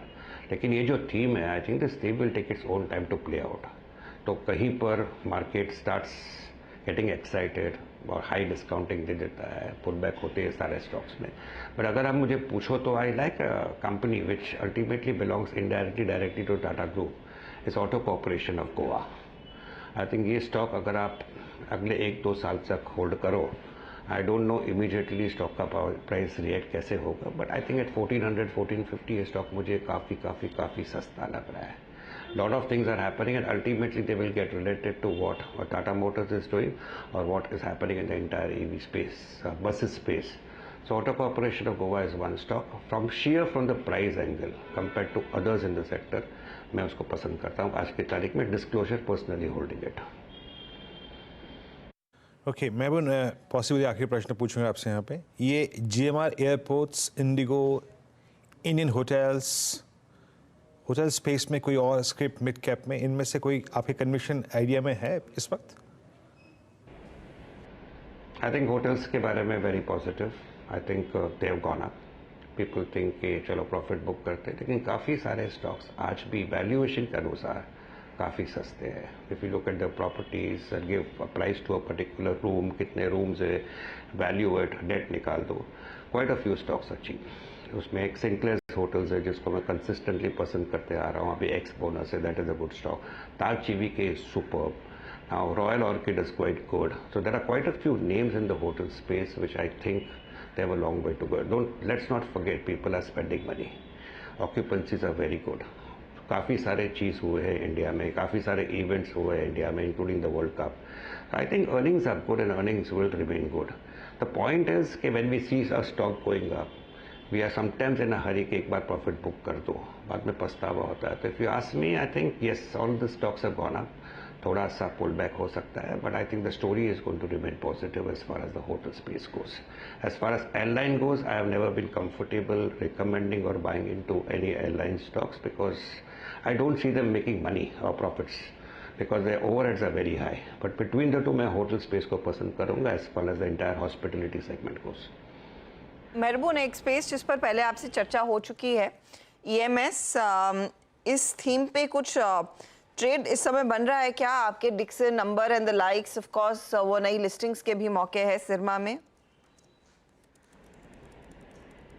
Which sector you said, Shraddha? The electronic manufacturing theme, मेहबून. I think story अच्छा है, but I am not very gung-ho on consumption part. मैं हर्षदा में इतना कहूँगा, और ये भी मेरा व्यू कंसिस्टेंट रहा है. I think last week भी मुझे पूछा था, अलग तरीके से पूछा था, and I think this space, when our economy is growing at 6.5-7%, electronic manufacturing पे इतना थ्रस्ट दे रहा है, तो why should I not buy a Dixon. I agree, one can buy into it. Valuation महंगा है, and somewhere I personally believe कि थोड़ा सा कंजम्पशन जोर से बढ़ना था वो अभी तक नहीं हुआ है, specially in the rural segment. So government may come up with more concessions somewhere in June, July, August when the full budget comes, and we will take it at that point of time. But at the moment, a puri consumption space may, I would say that if I was a fund manager, I would be a little bit underweight relatively. But इसमें 2-3 नाम अच्छे उभर कर आते हैं, like a Precision Wires is a company which is doing well. Now personal holding है, disclosure है. But those type of names one should go in for rather than try to go in for the frontline FMCG names at the moment which are growing in low single digit or even something like an electronics manufacturing. I would go wrong into this, but मेरा personal view है which I have expressed it clearly right now to you. बून बहुत बहुत शुक्रिया हमारे लिए समय निकालने के लिए. It's always a pleasure speaking to you. Thanks, Arshada. Market लेकिन इस बीच दबाव में है. हालांकि निफ्टी बैंक कोशिश कर रहा है टर्न अराउंड दिखाने की. 45,403 के लेवल्स पर अब आपको दिखाई देगा निफ्टी. अब सिर्फ 37 अंकों की गिरावट रह गई है. तो ये एक योयो सेशन है निफ्टी बैंक के लिए, लेकिन 200 पॉइंट के नुकसान पर निफ्टी ट्रेड करता हुआ और 200 पॉइंट का नुकसान मिड कैप्स में भी देखने को मिला है. अब एडवांस डिक्लाइन रेशियो गिरने वाले शेयरों के फेवर में 1:1 है, लेकिन गिरने वाले शेयर ज़्यादा हैं. ब्लू स्टार के नतीजे इस बीच आ गए हैं. मुनाफा 58 करोड़ से बढ़कर 100 करोड़ पर आया है इस तिमाही में. ये कंसोलिडेटेड नंबर्स हैं जो कंपनी ने अभी अभी पेश किए हैं. रेवेन्यू के आंकड़े में क्या स्थिति बनती दिखाई दे रही है वो भी आपके सामने आ जाएगा. फिलहाल प्रॉफिटेबिलिटी 100 करोड़ पर आई है, जहां पर एक्सपेक्टेशन 87 करोड़ का था, तो लगभग 2 गुना होता हुआ. देखिए आय का फिगर तो ये 1794 करोड़ से बढ़कर 4241 करोड़ पर फिगर आ चुका है. तो आय में भी इजाफा ही देखने को मिला है. दोनों मुनाफे और साथ ही साथ आय का जो आंकड़ा है वो मजबूत है कंपनी के लिए. स्टॉक आपके सामने 1090 के आसपास ट्रेड करता हुआ. कोई ट्रेड लेंगे श्रीकांत? ब्लू स्टार में भाग रहा है. बिल्कुल. तो अगर देखा जाए तो इस पर्टिकुलर सेक्टर में या इस पर्टिकुलर बास्केट में ये स्टॉक ने काफी अच्छा परफॉर्मेंस दिया है और मुझे लगता है कि जैसे इसने नतीजे दिए और जैसे इसका टेक्निकल पैटर्न बना है, हमें लगता है कि 1060 के स्टॉप लॉस के साथ इसमें लॉन्ग पोजीशंस बनाई जा सकती है. जो नेक्स्ट टारगेट्स नजर आते हैं वो 1135 से लेकर 1150 के हैं. तो करंट लेवल से बिल्कुल ब्लू स्टार में लॉन्ग की पोजीशंस बनाई जा सकती है. 35 1140 जो अभी अभी हेडलाइन नंबर्स आए हैं उसमें अच्छी मजबूती आती दिखाई दे रही है. मार्जिन 1% बढ़ा है इस बीच. इबिट्टा में ओके परफॉर्मेंस है. 50 करोड़ का इजाफा 105 करोड़ से बढ़कर ये 154 करोड़ पर आया है. प्रॉफिटेबिलिटी ज़्यादा बेहतर ग्रो होती हुई दिखाई दी है. स्टॉक 2% ऊपर ब्लू स्टार का. चलिए, लेकिन मार्केट की इस वॉलेटिलिटी के बीच डीलिंग रूम में किस बात की सबसे ज़्यादा चर्चा हो रही है उसका जायजा लेते हैं. फिर BTST ट्रेड्स भी आपकी स्क्रीन पर लेकर आएंगे. यतिन हमारे साथ स्टूडियो में जुड़ गए हैं. यतिन बताइए क्या बात हो रही है आज? Good afternoon Arshada. देखिए सबसे पहले BPCL ये एक काउंटर है जहाँ डीलर्स काफ़ी जो कहें तो अनवाइंड कर रहे हैं पोजीशंस और थोड़ी फ्रेश शॉर्ट पोजीशंस भी ले रहे हैं. उनको लगता है कि ऑयल मार्केटिंग कंपनीज में अभी इंटरमीडिएटली जो रैली आई है वो कहीं ना कहीं प्रॉफिट बुकिंग में तब्दील हो सकती है. डोमेस्टिक म्यूचुअल फंड आज एक जो बड़ा फंड है वो अपना हिस्सा भी यहाँ बेच रहा है, तो कहीं ना कहीं डीलर्स को लगता है कि यहाँ सेलिंग प्रेशर आ सकता है. उनको लगता है यहाँ STBT का स्ट्रैटेजी अगर करेंगे तो 495-500 रुपये के लेवल्स आपको फेब फ्यूचर्स में आते हुए दिखाई पड़ सकते हैं. इसके अलावा मन्नापुरम ये एक काउंटर है जो आज 2 से 2.5% की तेज़ी दिखा रहा है कमज़ोर मार्केट में, और डीलर्स पोजिशनली यहाँ बाय ऑन डिक्लाइंस की सलाह दे रहे हैं. उनको लगता है कि स्टॉक में 190-200 तक के टारगेट्स आ सकते हैं और पोजिशनली यहाँ वो खरीदारी कर रहे हैं. बहुत सारे HNIs भी यहाँ आज खरीदारी कर रहे हैं. तो मन्नापुरम एक स्टॉक है जहाँ डीलर्स अभी भी काफ़ी बुलिश हैं. तो मन्नापुरम में तेजी, लेकिन BPCL में पोजीशंस देखिए प्रॉफिट बुकिंग की या फिर ऊपरी लेवल से लिक्विडेशन की आती हुई दिखाई दे रही है. शुक्रिया यतिन इस अपडेट के लिए. बाय द वे BPCL अभी भी 2% ऊपर है. ये डीलर्स के पर्सपेक्टिव हमने आपके सामने पेश किया. तो क्या ट्रेड लेना है, STBT या BTST का? बाजी बताइए. और वो रहेगा सिंजीन. सुबह से एक अच्छी तेजी देखी हमने सिंजीन में. ट्रेड करा 716 पे. स्टॉप होगा 8 रुपया, 708 का, ज्यादा नहीं. मेरे ख्याल से 730 तक जाना चाहिए क्योंकि मोमेंटम है और सुबह से ही तेजी देखी है सिंजीन में. ओके, सिंजीन आपका बाय ट्रेड है 717 कैरी करेंगे. मानस आपका ट्रेड कल के लिए, मॉर्निंग के लिए? मैं रेंज स्किप करूंगा. बहुत ज्यादा क्लियरिटी नहीं है तो मैं नहीं रिकमेंडेशन देना चाहता BTST में. कोई नहीं, क्लियरिटी बिल्कुल नहीं है. और बैंक निफ्टी क्योंकि रिट्रेस हुआ लेकिन उतरा नहीं, निफ्टी रिट्रेस हुआ लेकिन आपके इस प्राइस पे 20 डिमा है तो मानस का मत बिल्कुल सही है। और आप क्या कैरी करेंगे कल के लिए श्रीकांत मॉर्निंग में के लिए? अगर इस पर्टिकुलर मार्केट में वापस अगर इन लेवल से अगर किसी एक स्टॉक को अगर देखना है, क्योंकि मार्केट अभी एक इम्पॉर्टेंट सपोर्ट्स के करीब भी आ चुका है, तो करंट लेवल से अगर लॉन्ग पोजीशंस बनानी है तो हम यहाँ पे एक गुजरात गैस में लॉन्ग की पोजीशंस बना सकते हैं। 553 554 के करीब ट्रेड कर रहा है, और अगर इन लेवल से अगर इसमें रिकवरी अगर बनती है तो वापस से स्टॉक 570 575 के लेवल्स दिखा सकता है। तो करंट लेवल से गुजरात गैस को लॉन्ग करें, और यहाँ पे जो हमें स्टॉप लॉस रखना है वो हम रखेंगे एट 547। तो 547 का स्टॉप लॉस रखें और करंट लेवल से BTST गुजरात गैस करके चले। गुजरात गैस में एक अपॉर्चुनिटी है। अमित, आपका ट्रेड तेजी या मंदी वाला? जी मैम, मेरा एक सेल कॉल रहेगा यूपीएल पे। यूपीएल वैसे भी एक वीक स्ट्रक्चर है, कंटिन्यूअसली 10 डेमा से ये एक रिजेक्शन लेता है, और आज के सत्र में भी ओवरऑल स्टॉक में वीकनेस है। फ्यूचर्स में ट्रेड कर रहा है 538 के लेवल पे, स्टॉप लॉस रहेगा 543 का और टारगेट रहेगा 528 का। 528 के लिए मंदी का ट्रेड यूपीएल। प्रशांत, तेजी या मंदी? शॉर्ट ट्रेड होगा टाटा केमिकल्स पे। मैं यहाँ पे एक स्ट्रक्चरल ब्रेकडाउन एक्सपेक्ट कर रहा हूँ, और अभी जो प्राइस चल रही है वो करीबन 1006 1005 के बीच चल रही है। स्टॉप लॉस मेरा होगा 1022 1022। जो टारगेट में देख रहा हूँ होगा 960 960 का। केमिकल में आज ब्रेकडाउन्स विजिबल हैं। यूपीएल तो एक बहुत ही, जिसे कहते हैं ना, आई मीन बड़े ब्रेकडाउन के लिए टाटा केमिकल भी आपके स्क्रीन पे सेल कॉल है। मयूरेश, आप क्या होल्डिंग बेच के जाएंगे या फिर क्या ऐड करके जाएंगे? नहीं, मैं ऑप्टिमिस्टिक हूँ मार्केट्स पे वीरू जी। तो मुझे लगता है आई थिंक ये जो भी फॉल आएंगे एक बेहतरीन मौके रहेंगे। इंफ्रास्ट्रक्चर कंपनीज हो, कैपिटल गुड कंपनीज हो, selective I think mid cap IT companies हो, कंज्यूमर डिस्क्रिशनरी वाली कंपनीज हो। कल एक हमने स्टॉक डिस्कस किया था as an example, power mech, जो हमने हमारे बजट ट्रिक्स में भी डाला है। आज अच्छी खासी मूव है पावर मेक में। हमें लगता है आई थिंक जो ये कंपनी कर रही है, जो इनकी ऑर्डर बुक है, जो O&M डिवीजन है इनका, जो कोल माइनिंग में इनको ऑर्डर्स मिले हैं, जो फ्लू गैस डीसल्फराइजेशन के ऑर्डर्स होंगे, ये शायद ये स्पेस को आई थिंक अच्छा खासा वाइब्रेंट रखें। तो मुझे लगता है आई थिंक सिलेक्टिव स्पेसेस जैसे सेक्टर्स की मैं बात कर रहा था, और सिलेक्टिव स्टॉक्स जैसे पावर में काफी अच्छा खासा चल चुका है कल और आज में, अगर पुलबैक्स में मिलता है तो जरूर देखना चाहिए। तो ये फिलहाल आपके लिए एक अपॉर्चुनिटी दिख रही है। अच्छा, इस बीच एक दो ट्रेड्स जो फेवरेट रहे हैं लेकिन अब यहाँ पर आ रहे हैं थोड़े थोड़े क्रैक्स। एक तो ट्रेंड लेकर आइएगा, 6% का नुकसान इधर। मानस, ये हमने तेजी में खूब ट्रैक किया है। अभी बताइए, ये 3074 फ्यूचर्स वाला लेवल मैं जो पढ़ रही हूँ, 359 आई थिंक आज का 3059 कैश वाला लेवल है। क्या संकेत है, और बिखर सकता है क्या? देखिए, बिखर सकता है। कल मॉर्निंग में ऐसा लग रहा था कि शायद एक फ्रेश ब्रेकआउट है, लेकिन वहां पर सस्टेन नहीं हो पाया स्टॉक, और आज 20 डे मूविंग एवरेज काफी समय के बाद ब्रीच हुआ है। मेरे ख्याल से अक्टूबर 23 में 20 डे मूविंग एवरेज के ऊपर निकला था। उसके बाद पहली बार ये 20 डे मूविंग एवरेज के नीचे की क्लोजिंग देने को तैयार है। मेरे ख्याल से करेक्शन थोड़ा और डीप हो सकता है, शायद हमें 28-25 तक के भाव देखने को मिल सकते हैं। तो कभी कोई उछाल मिले तो लॉन्ग पोजीशन से एग्जिट करने की कोशिश करिए, और अगर आपके पास लॉन्ग पोजीशन है तो 3020 का स्टॉप लॉस जरूर लगाइए।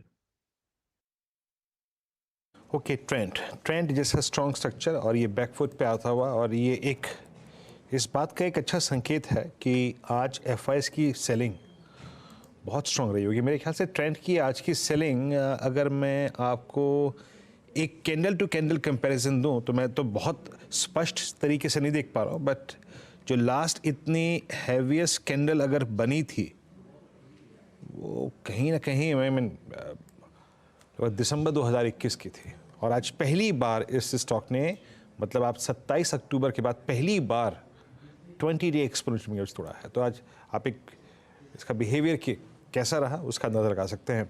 खैर, इट्स 21532 और chemicals at day low, markets at day low, trend आपके स्क्रीन पे डे लो। जरा मार्केट ब्रेथ लेके आइएगा।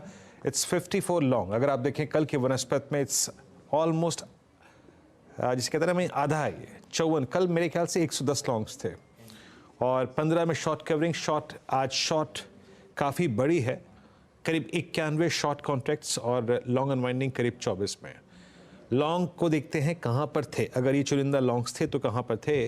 ये स्लाइड जी एंटरटेनमेंट, HPCL PSUs में आज भी अच्छा मूव था, स्पेशली OMCs में। बाकी IEX आज सुबह पोस्ट अर्निंग से बहुत अच्छी चली अब तक।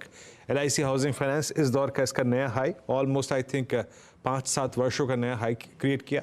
शॉर्ट कवरिंग सिंजन में थी और पिरामिड एंटरप्राइजेस में, HCL में, IGL में, ACC पोस्ट नंबर्स अब तक का मूव जो है वो कायम है।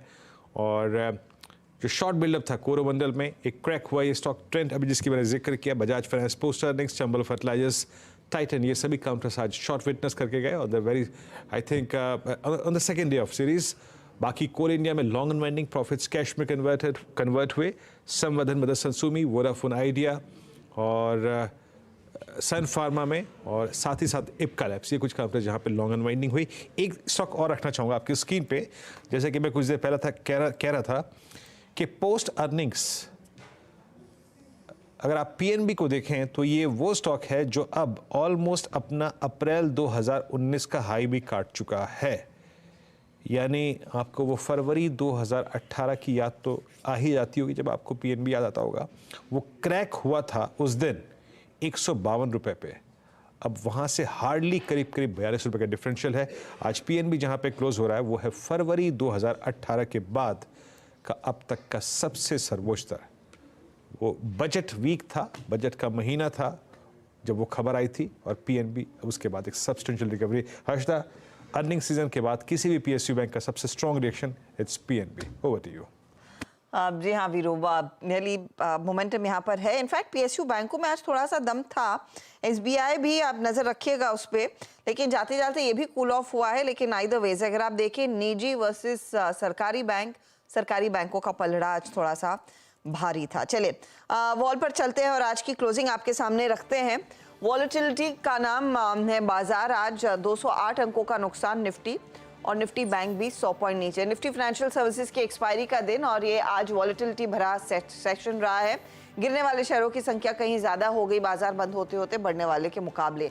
लेकिन आज बिकवाली देखिए मिड कैप्स और स्मॉल कैप्स में भी दिखाई दी है, तो कुछ एक कूल ऑफ। कल की एक बहुत स्ट्रॉन्ग ओपनिंग के बाद हमने देखा है फरवरी सीरीज में एक थोड़ा सा मुनाफा वसूली वाला ट्रेड, आज ये दूसरा वाला साबित होता हुआ दिखाई दिया। निफ्टी IT थोड़ा सा शांत था, 82 पॉइंट्स की गिरावट यहाँ पर देखने को मिली है। ऑटो काउंटर्स में हाउएवर तेजी बन रही थी और टाटा मोटर्स उस लीडरशिप पोजीशन में था। टाटा मोटर्स का स्टॉक अगर आप देखेंगे इंट्राडे में 4% के गेंस के बाद देखिए क्लोज ऊपरी लेवल से हल्का होकर 2.5% के ही गेंस यहां पर बनते हुए दिखाई दे रहे हैं। तो ये इनफैक्ट थोड़ी सी कमजोरी में आता हुआ काउंटर या फिर कूल ऑफ करता हुआ। लेकिन आज का प्रेशर पॉइंट वो B2 यानी कि बजाज फाइनेंस और बजाज फिनसर्व वाले स्टॉक्स हैं, जहां पर हमने देखा है सबसे ज्यादा क्रैक्स बनते दिखाई दिए। बजाज फाइनेंस करीब 5% नीचे, फिनसर्व के नंबर्स अच्छे थे लेकिन 3% का नुकसान उधर भी बनता दिखाई दिया। कल जिसका साथ था, कल जिस पर भरोसा था, उसने आज थोड़ा सा दिल तोड़ा है। रिलायंस इंडस्ट्रीज करीब 2.5% के नुकसान पर ये जाकर टिकता हुआ दिखाई दिया है। इसके सामने ONGC की चाल थोड़ी सी बेहतर थी। ONGC, HP, BP जैसे काउंटर्स में अभी भी खरीदारी बनी है, लेकिन आप देखिए ONGC बाजार बंद होते होते इसने भी इनफैक्ट 1.25% तक का दबाव दिखाया। BPCL भी 2% ही ऊपर क्लोज होता हुआ दिखाई दे रहा है।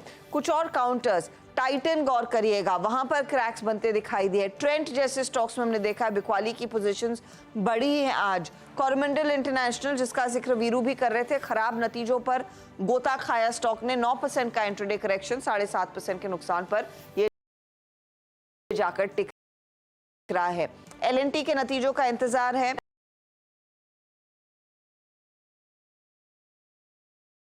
के नतीजों का इंतजार है।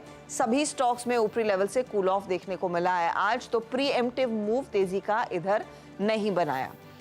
BEML, भेल जैसे काउंटर जरूर चले हैं, वहां पर थोड़ी सी तेजी आई है। सिंजीन जैसे स्टॉक्स में देखी तेजी आई, और एक सरप्राइज परफॉर्मर था जी एंटरटेनमेंट, जहां पर एक अच्छा मूव देखने को मिला है।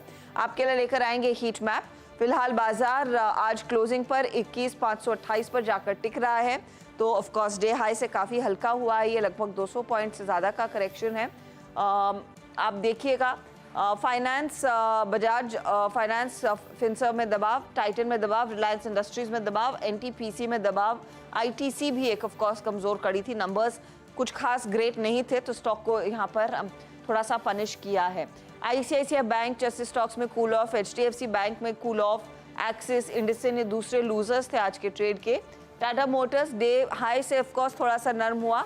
आयशा में 1% के गेन्स है। सरकारी बैंकों की हम बात करें तो SBI थोड़ा सा पॉजिटिव टेरिटरी में जाकर टिक रहा है। यह है फिलहाल आज का दिन। मुनाफा वसूली देखने को मिली आज बाजार में। 208 अंकों की गिरावट पर निफ्टी जाकर टिका है और 130 अंकों के नुकसान पर निफ्टी बैंक 45,313 पर।